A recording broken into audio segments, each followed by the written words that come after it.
ಹರೇ ಕೃಷ್ಣ. ಸದ್ಯ ಕೇಳಿಸ್ತಿಲ್ಲ. ಹರೇ ಕೃಷ್ಣ. ಇವಾಗ ಕೃಷ್ಣನ್ಗೆ ಎಲ್ಲರಿಗೂ ಇಷ್ಟ ಆಗುತ್ತೆ. ಇವತ್ತು ನಾವು ಚರ್ಚೆ ಮಾಡ್ತಿರುವಂತ ವಿಷಯ, ಅದಕ್ಕೂ ಮುಂಚೆ ಯಾರಾದ್ರೂ ನೋಡಿದ್ರ ವಾಟ್ಸಾಪ್ ಅಲ್ಲಿ ಇವತ್ತೇನ್ ವಿಷಯ ಚರ್ಚೆ ಮಾಡ್ತೀವಿ ಅಂತ?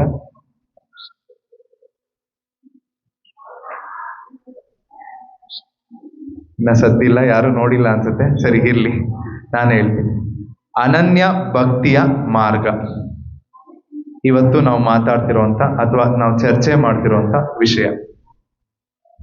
ಇವತ್ತು ತುಂಬಾ ಅಂದ್ರೆ ತುಂಬಾ ಇಂಪಾರ್ಟೆಂಟ್ ಆದಂತ ಶ್ಲೋಕ. ಹಾಗೆ ಕೃಷ್ಣ ಒಂದು ಸೀಕ್ರೆಟ್ ಹೇಳ್ತಾನೆ ಇದರಲ್ಲಿ.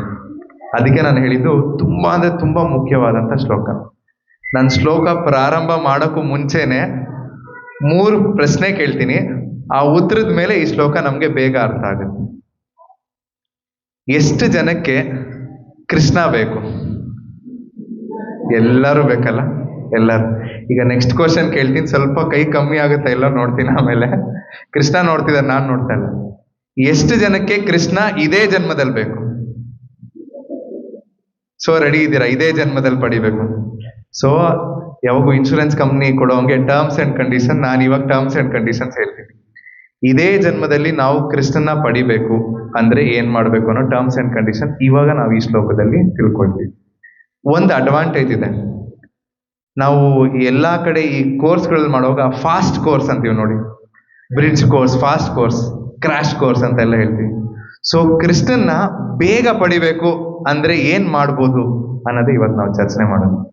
ನಿಧಾನವಾಗೂ ಪಡಿಬೋದು, ಅಂದ್ರೆ ಒಂದ್ ಜನ್ಮ ಆಗಿ ಮತ್ತೆ ಇನ್ನೊಂದ್ ಜನ್ಮ ಮತ್ತೆ ಹುಡ್ತೀವಿ, ಮನುಷ್ಯ ಆಗಿ ಹುಡ್ತೀವಲ್ಲೋ ಗ್ಯಾರಂಟಿ ನಮ್ಗೆ ಗೊತ್ತಿಲ್ಲ. ಮತ್ತೆ ಪ್ರಾಣಿ ಆಗ್ತೀವಿ, ಮರ ಆಗ್ತೀವಿ, ನೀರಲ್ಲಿ ಹೋಗೋ ಚರಾಚರ ಜೀವಿಗಳಾಗ್ತೀವಿ, ಮತ್ತೆ ಎಲೆಗಳಾಗ್ತೀವಿ, ಆಮೇಲೆ ಮನುಷ್ಯನ ಜನ್ಮ ಪಡೆದು ಮತ್ತೆ ಕೃಷ್ಣನ. ಈ ತರ ಹಲವಾರು ಜನ್ಮ ನಮ್ಮ ಈ ಜನ್ಮದ ಕರ್ಮದ ಪ್ರಕಾರ ಯಾವ ತರ ಮಾಡ್ತೀವಿ ಆ ತರ. ಇದು ಸ್ಲೋ ಪ್ರಾಸೆಸ್.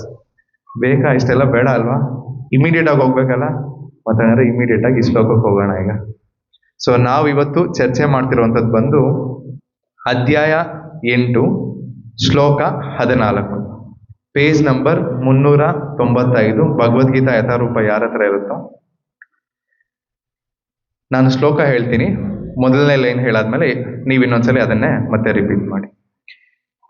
ಅನನ್ಯ ಚೇತಾ ಸತತಂ ಯೋ ಮಾಂ ಸ್ಮರತಿ ನಿತ್ಯಶಃ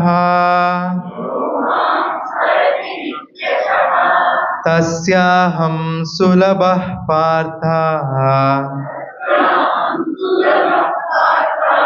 ನಿತ್ಯಯುಕ್ತಸ್ಯ ಯೋಗಿನಃ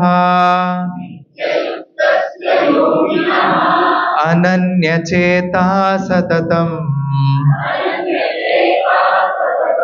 ಯೋ ಮಾಂ ಸ್ಮರತಿ ನಿತ್ಯಶಃ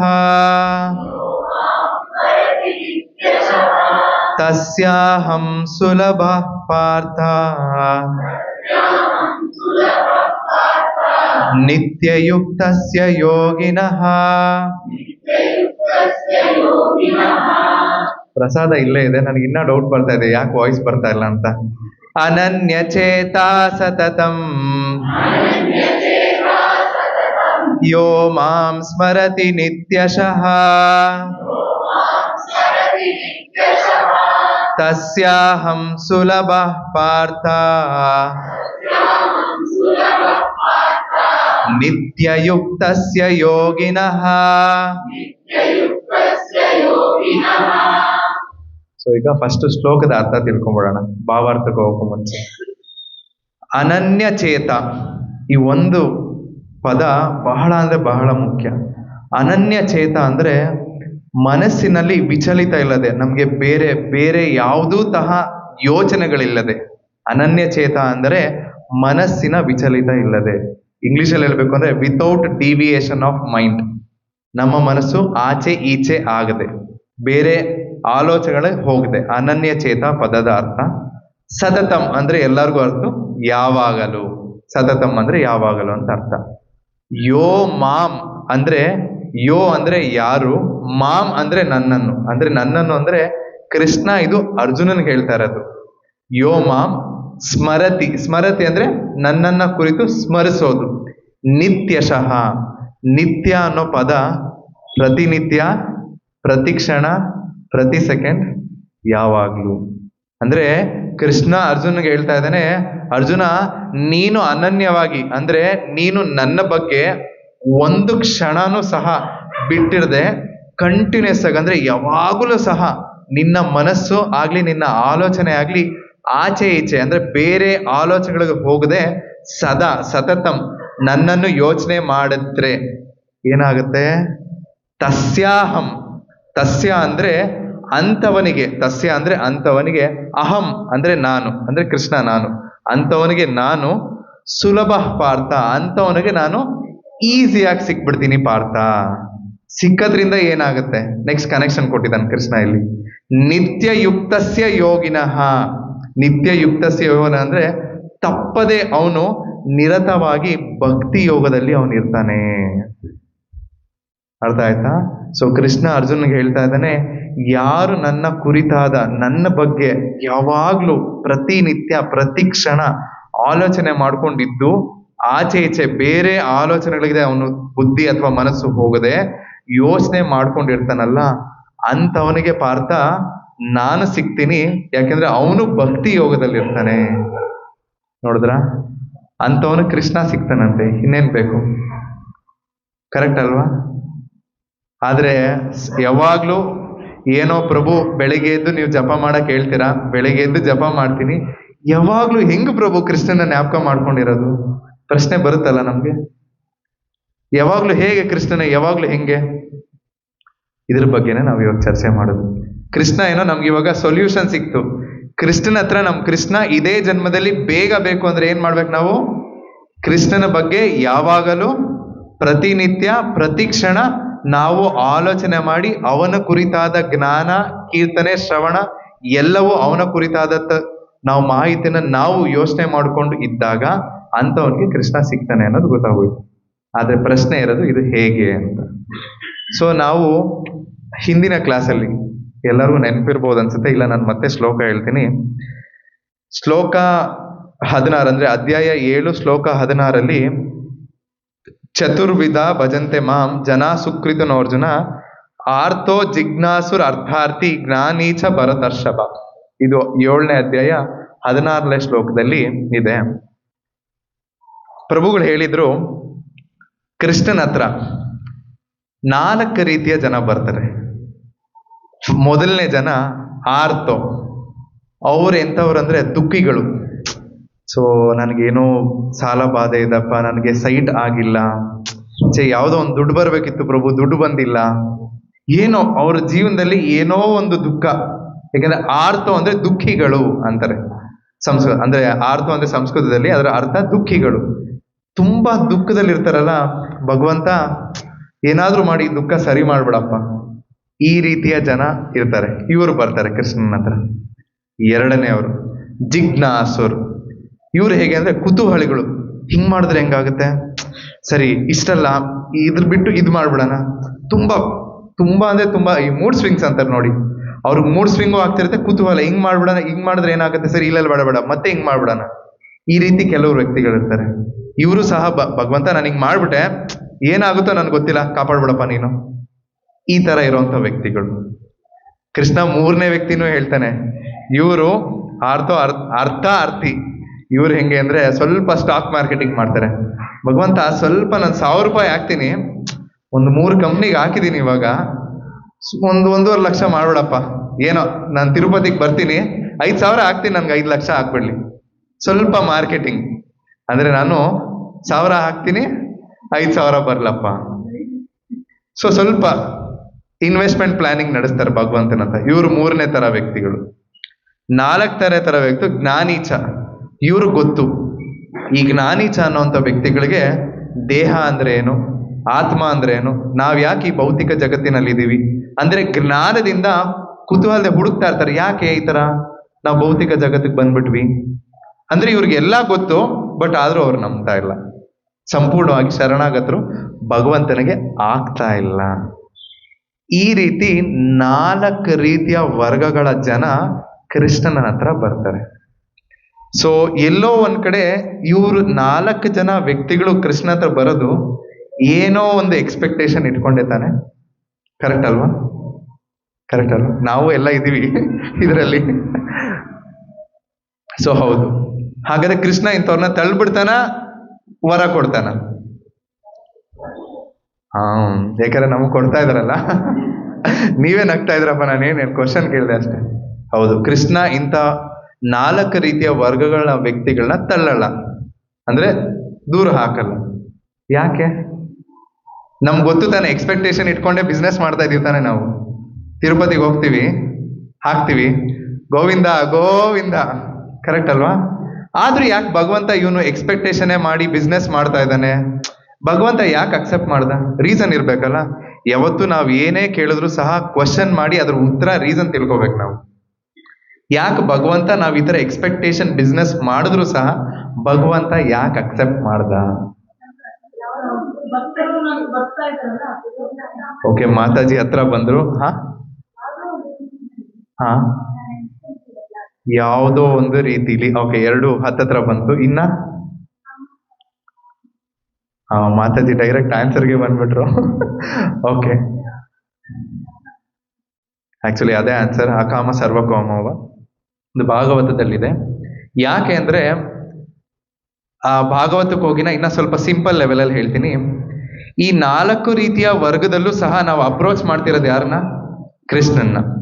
ಸೊ ಭಗವಂತ ಅಟ್ಲೀಸ್ಟ್ ಹಿಂಗಾದ್ರೂ ಸಹ ನನ್ನ ಅಪ್ರೋಚ್ ಮಾಡ್ಕೊಂಡ್ ಬರ್ತಾ ಇದ್ದಾನಲ್ಲಪ್ಪ, ಇಲ್ಲಾಂದ್ರೆ ಎಲ್ಲಾನ ಕುಡ್ದು ಅಥವಾ ಬೇರೆ ಚಟಕ್ಕೆ ಸೇರಿ ನನ್ನ ಹತ್ರ ಬರ್ದೇ ಇರ್ಬೋದು, ಚಾನ್ಸ್ ನಂಬರ್ 1. ಅಥವಾ ಚಾನ್ಸ್ ನಂಬರ್ 2, ನಿರಾಕಾರವಾದಿ ಆಗ್ಬಿಡ್ಬೋದು, ಭಗವಂತನೇ ಇಲ್ಲ ಅನ್ಬಿಡ್ಬೋದು, ಏತಿಸಮ್ ಆಗ್ಬಿಡ್ಬೋದು, ಅಥವಾ ಏತಿಸ್ಟ್ ಆಗ್ಬಿಡ್ಬೋದು. ಈ 2 ಇಲ್ಲದೆ ಅಟ್ಲೀಸ್ಟ್ ಹಿಂಗಾದ್ರೂ ಮಾಡಿ ನನ್ನ ಬರ್ತಾ ಇದ್ದಾನಲ್ಲ, ನಾನು ಕೊಡ್ತೀನಿ ಬಾಪ. ದುಃಖ ಇದೆಯಾ? ಸರಿ ಮಾಡ್ತೀನಿ ಬಾಪ. ನಿನಗೆ ಇನ್ವೆಸ್ಟ್ಮೆಂಟ್ ಪ್ಲಾನ್ ಇದೆಯಾ? ಸರಿ, ಡಬಲ್ ಮಾಡ್ತೀನಿ ಬಾಪ. ಸರಿ, ನಿನಗೆ ಜ್ಞಾನ ಇದೆಯಾ? ಸರಿ, ಅದು ಕೊಡ್ತೀನಿ ಬಾಪ. ಈ ತರ ಕೃಷ್ಣ ಅವನು ಒಪ್ಕೊಂತಾ ಇದ್ದಾನೆ. ಆದ್ರೆ ಕೃಷ್ಣ ಯಾವತ್ತು ನೋಡಿ ಎಷ್ಟು ಕರುಣಾಮಯಿ ಅಂದ್ರೆ, ನಾವು ಹೇಳ್ತೀವಿ ನೋಡಿ, ಹೇ ಕೃಷ್ಣ ಕರುಣಾ ಸಿಂಧು ಅಂದ್ವಿ ನಾವು. ಕರುಣೆಯ ಸಿಂಧು ಅವನು, ಆಕ್ಚುಲಿ ಸಾಗರ ಅವನು. ನಾವು ಈ 4 ರೀತಿಯ ಜನಾನು ಸಹ ಭಗವಂತನ ಹತ್ರ ಏನೋ ಎಕ್ಸ್ಪೆಕ್ಟೇಷನ್ ಇಟ್ಕೊಂಡು ಬಂದ್ರು ಸಹ ಅವನು ಕೊಡ್ತಾ ಇದ್ದಾನೆ ಪ್ರತಿಫಲ. ಅದ್ರ ಜೊತೆ ಒಂದು ಅಡ್ವಾಂಟೇಜ್ ಏನ್ ಕೊಡ್ತಾನೆ ಗೊತ್ತಾ? ಹಂತ ಹಂತವಾಗಿ ಕ್ರಮೇಣವಾಗಿ ನಾವು ಪರಿಶುದ್ಧರಾಗೋಗ್ತೀವಿ. ದುಃಖ ಇಟ್ಕೊಂಡ್ ಬರ್ತೀವಿ, ದುಃಖ ಹೋಗ್ತಾ ಇರುತ್ತೆ, ನಮ್ಮ ಹಾರ್ಟ್ ಅಥವಾ ನಮ್ಮ ಹೃದಯ ಕ್ಲೀನ್ ಆಗ್ತಾ ಬರುತ್ತೆ. ಅಂದ್ರೆ ಭಗವಂತ ಬರಕ್ಕೆ ಅಥವಾ ಭಗವಂತನ ಕುರಿತಾದ ಜ್ಞಾನ ಶ್ರವಣ ಏನೇ ಮಾಡಕ್ಕಾಗ್ಲಿ, ಭಗವಂತನ ಚಟುವಟಿಕೆಯಲ್ಲಿ ನಾವು ಇರ್ಬೇಕು ಅಂದ್ರೆ ನಮ್ಮ ಹೃದಯ ಪರಿಶುದ್ಧವಾಗಿರ್ಬೇಕು. ಯಾರನ್ನ ಮನೆಗ್ ಬರ್ತಾರೆ ಅಂದ್ರೆ ಫಸ್ಟ್ ಅಮ್ಮ ಕ್ಲೀನ್ ಮಾಡಿ, ಇವ್ರು ಮನೆಗ್ ಬರ್ತಾ ಇದಾರೆ ಅಂತೀವಿ. ಅಂತದ್ದು ಭಗವಂತನ ಬರ್ಬೇಕು ಅಂದ್ರೆ ನಮ್ಮ ಮನಸ್ಸು ಹೇಗಿರ್ಬೇಕು? ಪರಿಶುದ್ಧ ಆಗಿರ್ಬೇಕು. ಸೊ ಭಗವಂತ ನಾವು ಈ ಚಟುವಟಿಕೆಯಲ್ಲಿ ಈ 4 ರೀತಿ ಬಂದಾಗೂ ಸಹ ನಮಗೆ ಗೊತ್ತಿಲ್ಲದಂಗೆ ನಮ್ಮ ಮನಸ್ಸು ಪರಿಶುದ್ಧ ಆಗ್ತಾ ಬರ್ತಾ ಇರುತ್ತೆ. ಇದೇ ಅಡ್ವಾಂಟೇಜ್. ಇದು ನಮ್ಗೆ ಗೊತ್ತಾಗಲ್ಲ, ಭಗವಂತ ಮಾಡ್ತಾ ಇರ್ತಾನೆ. ಯಾಕೆ? ನಾವು ಭಕ್ತಿ ಸೇವೆಯಲ್ಲಿ ತೊಡಗ್ತಾ ಇರ್ತೀವಿ. ಆದರೆ ಇದು ಪರಿಶುದ್ಧ ಅಥವಾ ಶುದ್ಧ ಭಕ್ತಿ ಅಲ್ಲ, ಇದು ಮಿಶ್ರ ಭಕ್ತಿ. ಯಾಕೆ ನಾನು ಮಿಶ್ರ ಭಕ್ತಿ ಅಂದೆ? ನಮ್ಗೆ ಆಸೆ ಪ್ಲಸ್ ಬಿಸ್ನೆಸ್ ಎಕ್ಸ್ಪೆಕ್ಟೇಷನ್ ಇದೆ ಭಗವಂತನ ಹತ್ರ, ಕರೆಕ್ಟಾ? ಸೊ ಈಗ ನಾನು ಇದನ್ನ ಯಾಕೆ ಹೇಳಿದೆ ಅಂದ್ರೆ, ಈ ಶ್ಲೋಕ ನಾನೇನು 8ನೇ ಅಧ್ಯಾಯ 14ನೇ ಚಾಪ್ಟರ್ ಹೇಳಿದ್ನಲ್ಲ, ಇದು ಈ 4 ರೀತಿಯ ವರ್ಗ ಬಿಟ್ಟು ಶುದ್ಧ ಭಕ್ತನ ಬಗ್ಗೆ ನಾನು ಮಾತಾಡ್ತಾ ಇದ್ದೀನಿ. ಈ 4 ರೀತಿ ವರ್ಗದಲ್ಲವರೆಗೂ ಕೃಷ್ಣ ಸಿಗ್ತಾನೆ, ಸ್ವಲ್ಪ ಲೇಟ್, ಫುಲ್ ಲೇಟ್ ಅಲ್ಲ, ಸ್ವಲ್ಪ ಲೇಟ್, ಮುಂದಿನ ಜನ್ಮ. ಬಟ್ ಆದ್ರೆ ಈ ಭಕ್ತ ನಾನೇನ್ ಇವಾಗ ಚರ್ಚೆ ಮಾಡಿದ್ವಿ ನೀವೆಲ್ಲ, ಅನನ್ಯ ಚೇತ ಸತತಂ, ಇವನ್ಗೆ ಇಮಿಡಿಯೇಟ್ ಸಿಗ್ತಾರೆ ಕೃಷ್ಣ. ಅರ್ಥ ಆಯ್ತಾ? ಯಾಕೆ ಅಂದ್ರೆ ಈ ಭಕ್ತ, ಶುದ್ಧ ಭಕ್ತ ಭಕ್ತಿ ಯೋಗ ಮಾಡ್ತಾನೆ. ಹಲವಾರು ಯೋಗಗಳಿದೆ, ಕರ್ಮಯೋಗ ಇದೆ, ಹಠಯೋಗ ಇದೆ, ಜ್ಞಾನ ಯೋಗ ಇದೆ. ಅಗೇನ್ ಈ ಕರ್ಮಯೋಗ, ಜ್ಞಾನ ಯೋಗ, ಹಠಯೋಗನೂ ಸಹ ಮಿಶ್ರ ಭಕ್ತಿ ಅಂತ ಹೇಳಕ್ಕಾಗಲ್ಲ. ಇದು ಎಲ್ಲದರಲ್ಲೂ ಸಹ ಈ 3 ಯೋಗಗಳಲ್ಲಿ ಭಗವಂತನ ಆರಾಧಿಸ್ತೀವಿ, ಆದ್ರೆ ಸ್ವಲ್ಪ ಇರುತ್ತೆ ಭಕ್ತಿ. ಯಾಕಂದ್ರೆ ಜ್ಞಾನ ಯೋಗ ಅಂದ್ರೆ ಈಗೆಲ್ಲ, ಮುಂಚೆ ಎಲ್ಲ ಏನಾಗ್ತಿದೆ ಅಂದ್ರೆ, ನಮ್ಮ ಕೆಲಸ ನಾವು ಮಾಡಿ ಅದರ ಪ್ರತಿಫಲ ಭಗವಂತನಿಗೆ ಅರ್ಪಣೆ ಮಾಡೋಣ ಅನ್ನೋದಿತ್ತು. ಈಗ ಸ್ವಲ್ಪ ಅಲ್ಲ, ಫುಲ್ಲೇ ಉಲ್ಟಾ ಆಗ್ಬಿಟ್ಟಿದೆ.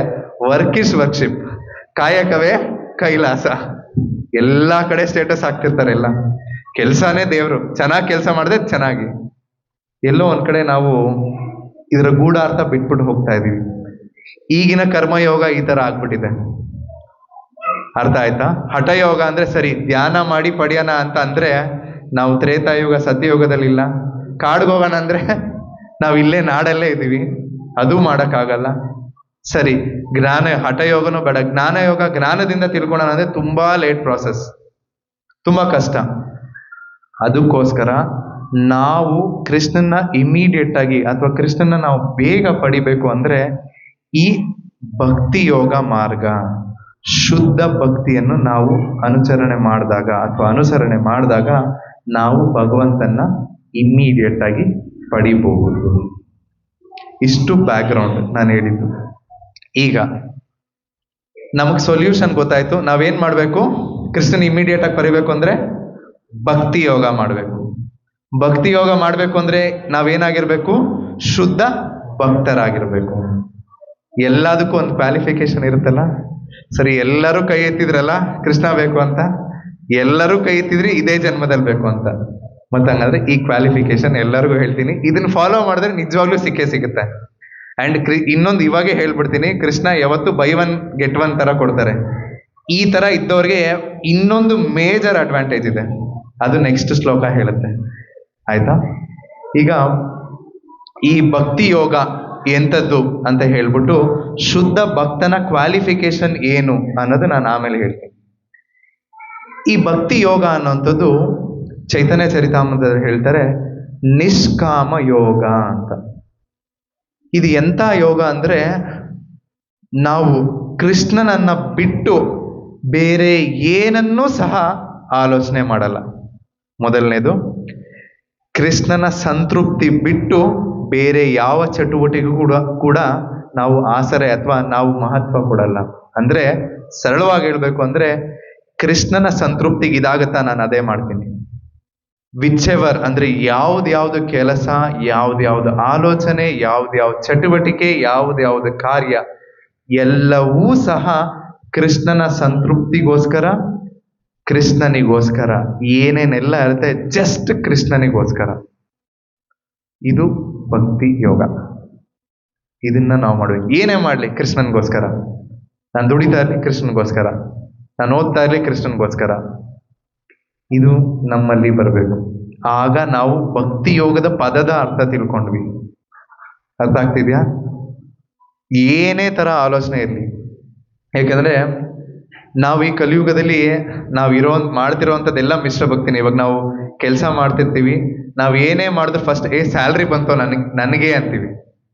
ನನಗಿನ್ನ ಸ್ಯಾಲ್ರಿನೇ ಆಗಿಲ್ಲಪ್ಪ. ಎಲ್ಲೋ ಒಂದು ರೀತಿಲಿ ನಾವು ಈ ಕೆಲಸ ಅಥವಾ ಸರಿ ಉಲ್ಟಾ ಬರೋಣ, ನಾವು ನಮ್ಮ ತಂದೆ ತಾಯಿ ನಮ್ಮನ್ನ ಓದಿಸಿದ್ರು, ಭಗವಂತನ ಕೃಪೆಯಿಂದ ಓದಿಸಿದ್ರು ತಾನೆ. ಎಷ್ಟೊಂದು ಜನ ಓದದೇ ಇರೋರು ಇದ್ದಾರೆ. ಸರಿ, ಓದಿದ್ವಿ, ಕಾಲೇಜ್ಗೆ ಹೋದ್ವಿ, ಕೆಲಸ ಸಿಕ್ತು, ಭಗವಂತನ ಕೃಪೆಯಿಂದ ಕೆಲಸ ಸಿಕ್ತಲ್ವಾ. ಎಲ್ಲೋ ಒಂದ್ ಕಡೆ ಸ್ವಲ್ಪ ರೀಕ್ಯಾಪ್ ಮಾಡ್ಕೊಳ್ಳಿ, ಭಗವಂತ ನನ್ಗೆ ಕೆಲಸ ಸಿಕ್ತಲ್ಲ, ಇದೊಂದು ಕೆಲಸ ಸಿಕ್ಕಿದ್ರೆ ಸಾಕಪ್ಪ ನಾನು, ಈ ತರ ಎಲ್ಲ ಅನ್ಕೊಂಡಿದ್ವಾ ಇಲ್ವಾ ನಾವು? ಅಥವಾ ಸ್ಕೂಲಿಗೆ ಬಂದ್ರೆ ಇದೊಂದು ನಾನು ಪಾಸ್ ಮಾರ್ಕ್ಸ್ ಆಗ್ಬಿಡಿ, ಅಥವಾ ನಾನು ಸ್ವಲ್ಪ ಫಸ್ಟ್ ರ್ಯಾಂಕ್ ಬಂದ್ಬಿಟ್ರೆ ಪರವಾಗಿಲ್ವಲ್ಲ, ಬೇಡ್ಕೊಂಡಿರ್ತೀವ ಇಲ್ವಾ? ಯಾವುದೋ ಒಂದು ರೀತಿಲಿ ನಾವು ನಮ್ಮ ಎಲ್ಲಾ ಕೆಲಸ ಪ್ರಾರಂಭದಲ್ಲಿ ಭಗವಂತನ ಹತ್ರ ಬಂದಿದ್ವಾ ಇಲ್ವಾ? ಎಲ್ಲರೂ ಬಂದಿದ್ವಿ. ಆದ್ರೆ ಕ್ರಮೇಣವಾಗಿ ನಾವೇನ್ ಮಾಡ್ಬಿಟ್ವಿ, ಭಗವಂತನ ಟೈಮ್ ಇಲ್ಲಪ್ಪ, ಟೈಮ್ ಇತ್ತಲ್ವಾ ಕೇಳ್ಕೊಳೋವಾಗ, ಈಗ ಟೈಮ್ ಇಲ್ಲ. ಕೆಲಸ ಕೊಟ್ಟಂತ ಭಗವಂತನ್ನೇ ಮರ್ತು ಬಿಟ್ವಿ. ಎಷ್ಟು ಮಾತ್ರ ಸರಿ? ತಪ್ಪಲ್ವಾ? ಕೆಲಸ ಕೊಟ್ಟಿದ್ದು ಭಗವಂತ, ಓದಿಸಿದ್ದು ಭಗವಂತ. ಎಲ್ಲೋ ಒಂದ್ ರೀತಿಲಿ ನಮ್ಮ ತಂದೆ ತಾಯಿ ಸಹಾಯದಿಂದ ನಾವು ಓದ್ವಿ, ಭಗವಂತನ ಕೃಪೆಯಿಂದ ಓದಿದ್ದು. ಅವ್ರು ನಮ್ಮನ್ನು ಓದಿಸ್ಬೇಕು ಅಂದ್ರೆ ಅವ್ರಿಗೆ ಆರ್ಥಿಕ ನೆರವು ಭಗವಂತ ಕೊಟ್ಟಿದ್ದು. ಎಲ್ಲ ಕೂಡ ನಾವು ಹಿಂದೆ ಟ್ರ್ಯಾಕ್ ಮಾಡ್ಕೊಂಡು ಹೋದಾಗ ನಮಗೆ ಭಗವಂತ ನಮ್ಮನ್ನ ನಡೆಸ್ತಾ ಇರೋದು, ಇದನ್ನ ಮರೆತು ಹೋಗ್ತಾ ಇದ್ದೀವಿ. ಎಲ್ಲಾನು ನಾನು ಅದನ್ನೇ ಹೇಳ್ತೇನೆ. ಎಲ್ಲಾನು ಒಂದು ಮನೆ ಕಟ್ಟಕ್ಕೆ ಬಿಲ್ಡಿಂಗ್, ಆ ಒಂದು ಸಿಮೆಂಟ್ ಆಗ್ಲಿ ಮರಳಾಗ್ಲಿ ಎಲ್ಲಿಂದ ಬರ್ತಾ ಇದೆ? ಮರಳು. ಅದೆಲ್ಲ ಬೇಡ. ನಾವೆಲ್ಲರೂ ಇವಾಗ ಅಡಿಗೆ ಪ್ರಸಾದ ತಿಂತೀವಲ್ಲ, ರುಚಿಗೆ ಏನ್ ಬೇಕು ಹೇಳಿ? ಸಮುದ್ರದಿಂದ ಉಪ್ಪು ಸಿಗುತ್ತೆ. ಸಮುದ್ರದಲ್ಲಿ ಉಪ್ಪೇ ಇಲ್ಲ ಅಂದ್ರೆ ಏನ್ ಮಾಡ್ತೀವಿ? ಕೊಡ್ತಾ ಇರೋದು ಯಾರಪ್ಪ? ಭಗವಂತ. ಟಾಟಾ ಸಾಲ್ಟ್, ಸ್ವಿಗ್ಗಿ ಅಂತ ಪೇ ಮಾಡ್ತೀವಿ, ಇಲ್ಲ ಅಂಗಡಿಯಿಂದ ಉಪ್ಪು ತಗೊಂಬಂದೆ ನೋಡು, ಮರ್ತು ಹೋಗ್ಬಿಟ್ಟಿದೀವಿ ನಾವು. ಭಗವಂತ ಕೊಡ್ತಾ ಇದ್ದಾನೆ ಅನ್ನೋದು ಮರ್ತೇ ಹೋಗ್ಬಿಟ್ಟಿದೀವಿ ನಾವು. ಎಲ್ಲದನ್ನು ಸಹ ಭಗವಂತನಿಂದ ಆಗ್ತಿರೋದು, ಭಗವಂತನಿಂದ ಆಗ್ತಿದೆ ಅನ್ನೋ ಅರಿವು ನಮಗ್ ಬರಬೇಕು. ಅವಾಗ ನಾನು ಅನ್ನೋ ಅಹಂ ನಮಗಿರಲ್ಲ. ಓಕೆ, ನಾನು ಮತ್ತೆ ಬೇರೆದಕ್ಕೆ ಹೋಗ್ಬಿಡ್ತೀನಿ, ವಾಪಸ್ ಇಲ್ಲಿಗೆ ಬರ್ತೀನಿ.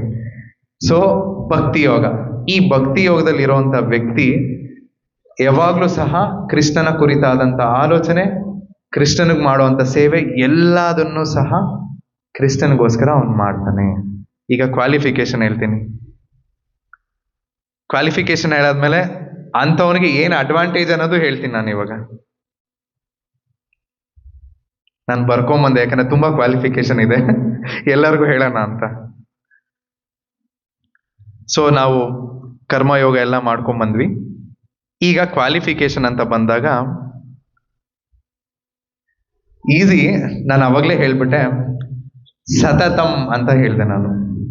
ಮೊದಲನೇ ಕ್ವಾಲಿಫಿಕೇಶನ್ ಈ ಭಕ್ತಿ ಯೋಗ ಇದ್ದಾಗ ಯಾವಾಗಲೂ ಅನ್ನೋ ಪದದ ಅರ್ಥ ನಾವು ತಿಳ್ಕೋಬೇಕು. ಯಾವಾಗಲೂ ಅಂದ್ರೆ ಪ್ರತಿ ಸೆಕೆಂಡ್ ನಾವು ಕೃಷ್ಣನ ಬಗ್ಗೆ ಆಲೋಚನೆ ಮಾಡಿ, ನಾವು ಅವನ ಕುರಿತಾದಂಥ ಜ್ಞಾನದ ಬಗ್ಗೆ ಅಥವಾ ಕಥೆಯ ಬಗ್ಗೆ ಶ್ರವಣ ಮಾಡಬೇಕು. This is the first qualification. ಯಾವಾಗಲೂ ನಾವು ಕೃಷ್ಣನ ಕುರಿತಾದಂಥ ಆಲೋಚನೆ ಇರಬೇಕು. ಸೆಕೆಂಡ್ ಒನ್, ನಿತ್ಯಶಃ ಅಂದ್ರೆ ರೆಗ್ಯುಲರ್ಲಿ, ಸದಾ ರೆಗ್ಯುಲರ್ ಅಟೆಂಡೆನ್ಸ್ ಅಂತೀವಿ ನೋಡಿ. ರೆಗ್ಯುಲರ್ ಆಗೂ ಸಹ ನಾವು ಕೃಷ್ಣನ ಬಗ್ಗೆ ತಿಳ್ಕೊಳ್ಬೇಕು, ಕೃಷ್ಣನ ಬಗ್ಗೆ ಮಾತಾಡಬೇಕು, ಕೃಷ್ಣನ ಕುರಿತಾದ ಜ್ಞಾನ ಶ್ರವಣ ಮಾಡ್ತಾ ಇರಬೇಕು. ಮೂರನೇದು, ಇನ್ನ ಪ್ರಭುಪಾದ್ರೆ ಎಕ್ಸ್ಟ್ರಾ ಕೊಡ್ತಾರೆ, ಎವ್ರಿ ಡೇ ಅಂತಾರೆ, ಪ್ರತಿನಿತ್ಯ, ಪ್ರತಿದಿನ. ಈ ಮೂರು ಮುಖ್ಯವಾದಂತ ಕ್ವಾಲಿಫಿಕೇಶನ್. ಪ್ರತಿನಿತ್ಯ, ಪ್ರತಿದಿನ, ಯಾವಾಗಲೂ, ರೆಗ್ಯುಲರ್ಲಿ. ಇಷ್ಟು ಮಾಡಿದವನು ಶುದ್ಧ ಭಕ್ತನಾಗ್ತಾನೆ. ಯಾರ ಕುರಿತಾಗಿ? ಕೃಷ್ಣನ ಕುರಿತಾಗಿ. ನೀವ್ಯಾರು ನನ್ನ ಪ್ರಶ್ನೆನೇ ಕೇಳಲಿಲ್ಲ. ನಾನು ಶುದ್ಧ ಭಕ್ತನ ಕ್ವಾಲಿಫಿಕೇಶನ್ ಹೇಳಿದೆ, ಭಕ್ತಿ ಯೋಗ ಅಂದ್ರೆ ಏನು ಅಂತ ಹೇಳಿದೆ. ಬಟ್ ಪ್ರಭು, ಭಕ್ತಿ ಯೋಗ ಅಂದ್ರೆ ಏನು, ಹೇಗ್ ಮಾಡೋದು ಅಂತ ನೀವು ಯಾರು ಕೇಳಲಿಲ್ಲಲ್ಲ. ಕೇಳ್ಬೇಕಿತ್ತಲ್ವಾ? ಫಸ್ಟ್ ಕ್ವಾಲಿಫಿಕೇಶನ್ ಹೇಳಿದೆ, ಸರಿ, ಅರ್ಥ ಮಾಡ್ಕೊಂಡ್ರಿ. ಭಕ್ತಿ ಯೋಗ ಅಂದ್ರೆ ಏನು ಅಂತಾನು ಹೇಳಿದೆ. ನಿಷ್ಕಾಮ ಯೋಗ, ಬರೀ ಭಗವಂತನ ಸಂತೃಪ್ತಿಗೋಸ್ಕರ. ಬಟ್ ಇದನ್ನ ಮಾಡ್ಬೇಕು ಅಂದ್ರೆ ನಾವೇನೋ ಒಂದು ಶುರು ಮಾಡ್ಬೇಕಲ್ಲ. ಈಗ ನಾನು ಅಲ್ಲಿಂದ ಇಲ್ಲಿಗೆ ಬರ್ಬೇಕಂದ್ರೆ ಅಲ್ಲಿಂದ ಇಲ್ಲಿಗೆ ನಾನು ನಡ್ಕೊಂಡ್ ಬರಕ್ಕೆ ನಾನು ಅಲ್ಲಿ ಹೆಜ್ಜೆ ಹಾಕ್ಬೇಕು. ಭಕ್ತಿ ಯೋಗ ಅಂದ್ರೆ ಹೇಗ್ ಮಾಡೋದು? ಕರೆಕ್ಟ್ ಅಲ್ವಾ? ಪ್ರಶ್ನೆ ಮಾಡ್ಬೇಕಲ್ಲ, ಹೇಗ್ ಮಾಡೋದು ಅಸಲಿಗೆ ಭಕ್ತಿ ಯೋಗ ಅಂದ್ರೆ? ಶ್ರವಣಂ, ಕೀರ್ತನಂ, ಸ್ಮರಣಂ, ವಿಷ್ಣು ಪಾದ ಸೇವನಂ. ಇನ್ನ ಪ್ರಹ್ಲಾದ್ ಮಹಾರಾಜ್ ಹೋಗ್ಬಿಟ್ವಿ ನಾವು. ಆಕ್ಚುಲಿ ಇನ್ನ ಸ್ವಲ್ಪ ಈಸಿ, ಪ್ರಭುಪಾದರು ಭಾವಾರ್ಥದಲ್ಲಿ ತುಂಬಾ ಈಸಿಯಾಗಿ ಕೊಟ್ಟಿದ್ದಾರೆ. ಇಲ್ಲಿಂದ ಉತ್ತರ ಬಂತು ನೋಡಿ. ಭಕ್ತಿ ಯೋಗ ಅನ್ನೋದು ತುಂಬಾ ಅಂದ್ರೆ ತುಂಬಾ ಸರಳ. ಕರ್ಮಯೋಗ, ಜ್ಞಾನ ಯೋಗ, ಹಠಯೋಗಕ್ಕಿಂತ ಬಹಳ ಅಂದ್ರೆ ಬಹಳ ಸುಲಭ. ಕಾಡಲ್ಲಿ ಹೋಗ್ಬೇಕಾ, ಕೂತ್ಕೊಳ್ಳೋಂಥದ್ದಿಲ್ಲ. ನಾವು ಫಲಿತಾಂಶಗಳನ್ನ ಆಫರ್ ಮಾಡಕ್ ನಮ್ಗೆ ಅಯ್ಯಪ್ಪ ಸ್ವಲ್ಪ ಕಷ್ಟ ಆಗುತ್ತೆ. ಭಕ್ತಿ ಯೋಗ ಅಂದ್ರೆ ತುಂಬಾ ಸರಳ. ಅದೇನಂದ್ರೆ, ಹರೇ ಕೃಷ್ಣ ಹರೇ ಕೃಷ್ಣ ಕೃಷ್ಣ ಕೃಷ್ಣ ಹರೇ ಹರೇ, ಹರೇ ರಾಮ ರಾಮ ರಾಮ ಹರೇ ಹರೇ. ಇಷ್ಟೇ ಭಕ್ತಿ ಯೋಗ. ಕಷ್ಟ ಇದೆಯೇನಪ್ಪ? ಕಷ್ಟ ಇದೆ, ಈ ಕಡೆನೂ ಕೇಳ್ತೀನಿ. ಇಲ್ಲ, ಆದ್ರೂ ಯಾಕೆ ಮಾಡ್ತಾ ಇಲ್ಲ? ನೋಡಿ, ಟೈಮ್ ಇಲ್ಲ. ಮತ್ತೆ ನಾನು ಅವಾಗಿಂದಾನೇ ಹೇಳ್ಕೊಂಬಂದೆ, ರಾತ್ರಿ ಎಲ್ಲ ರಾಮಾಯಣ ಆಯ್ತು, ಬೆಳಿಗ್ಗೆ ಎದ್ದು ಅದೇ ದೋಣಿಯಲ್ಲಿದ್ದೀವಿ ನಾವು ಇವಾಗ. ಜ್ಞಾನ ಯೋಗ ಬಗ್ಗೆ ಹೇಳಿದೆ, ಕರ್ಮ ಯೋಗ ಬಗ್ಗೆ ಹೇಳಿದೆ, ಮತ್ತೆ ಇವಾಗ ನಾವು ಟೈಮ್ ಇಲ್ಲ ಅಂತ ಬರ್ತಾ ಇದ್ವಿ. ನಾವು ಅಸಲಿಗೆ ತಿಳ್ಕೊಳ್ಬೇಕು ನಮ್ಮ ಜೀವನದಲ್ಲಿ. ಎಲ್ಲರಿಗೂ ಟೈಮ್ ಇಲ್ಲ, ಒಪ್ಕೊಳ್ಳೋಣ, ನಿಜ ಒಪ್ಕೊಂತೀನಿ. ಆದ್ರೆ ನಾವು ನಮ್ಮ ಜೀವನದಲ್ಲಿ ಟೈಮ್ ಇಲ್ಲ ಅನ್ಕೊಂಡೇ ಹೋಗ್ತಾ ಇದೀವಿ. ಭಕ್ತಿ ಮಾಡ್ಬೇಕು ಅಂತಾನೆ ಹೋಗ್ತಾ ಇದೀವಿ. ಎಲ್ಲೋ ಒಂದ್ ಕಡೆ ಪೋಸ್ಟ್ಪೋನ್ ಮಾಡ್ತಿಲ್ವಾ ನಾವು ಭಕ್ತಿ ಮಾಡೋದನ್ನ? ಭಗವಂತನ ಅರಿವಂತೂ ಮರ್ತೇ ಬಿಟ್ಟಿದೀವಿ. ಭಕ್ತಿ ಮಾಡೋಣ, ಸ್ವಲ್ಪ ಪೋಸ್ಟ್ಪೋನ್ ಮಾಡೋಣ, ಇನ್ನೊಂದು ವರ್ಷ ಮಾಡೋಣ. ಇನ್ನೊಂದು ವಯಸ್ಸು ಕಮ್ಮಿ ಆಗ್ತಾ ಇದೆಯಾ, ಜಾಸ್ತಿ ಆಗ್ತಾ ಇದೆಯಾ? ಪ್ರಭು ಹೋದ್ ಕ್ಲಾಸಲ್ಲಿ ಹೇಳಿದ್ರು, ಕುಲಶೇಖರ ಆಳ್ವಾರ್ ಬಗ್ಗೆ ಹೇಳಿದ್ರು, ಕಫ ಪಿತ್ತ ವಾತ ಅಂತ. ವಯಸ್ಸಾಗ್ತಾ ಆಗ್ತಾ ಇಷ್ಟು ಚೆನ್ನಾಗಿ ನಮ್ಮ ಗಂಟ್ಲು ಇರಲ್ಲ, ನಮ್ಮ ದೇಹ ಸ್ಥಿತಿನೂ ಇರಲ್ಲ, ಆಗ ಭಗವಂತನ ಕರೆಯಕ್ಕೆ ನಮಗೆ ಶಕ್ತಿನೂ ಇರಲ್ಲ.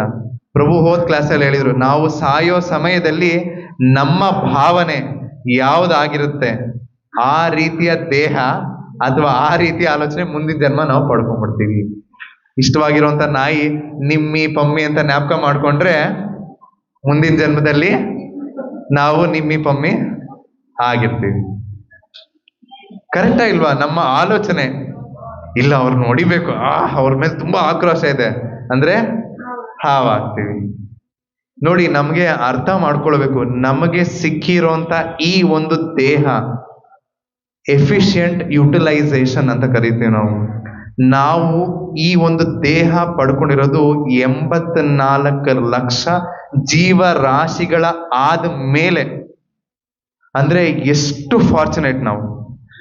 ನಮಗೆ ದೇಹ ಸಿಕ್ತಾಗ ಅಷ್ಟೇ ನಾವು ಭಗವಂತನ ಕುರಿತಾದಂತ ಜ್ಞಾನ ಶ್ರವಣ ಮಾಡ್ಬೋದು, ಭಗವಂತನ ಕುರಿತಾದಂತ ಹರಿನಾಮ ಸ್ಮರಣೆ ನಮ್ಮ ನಾಲ್ಗೆಯಿಂದ ಬರುತ್ತೆ.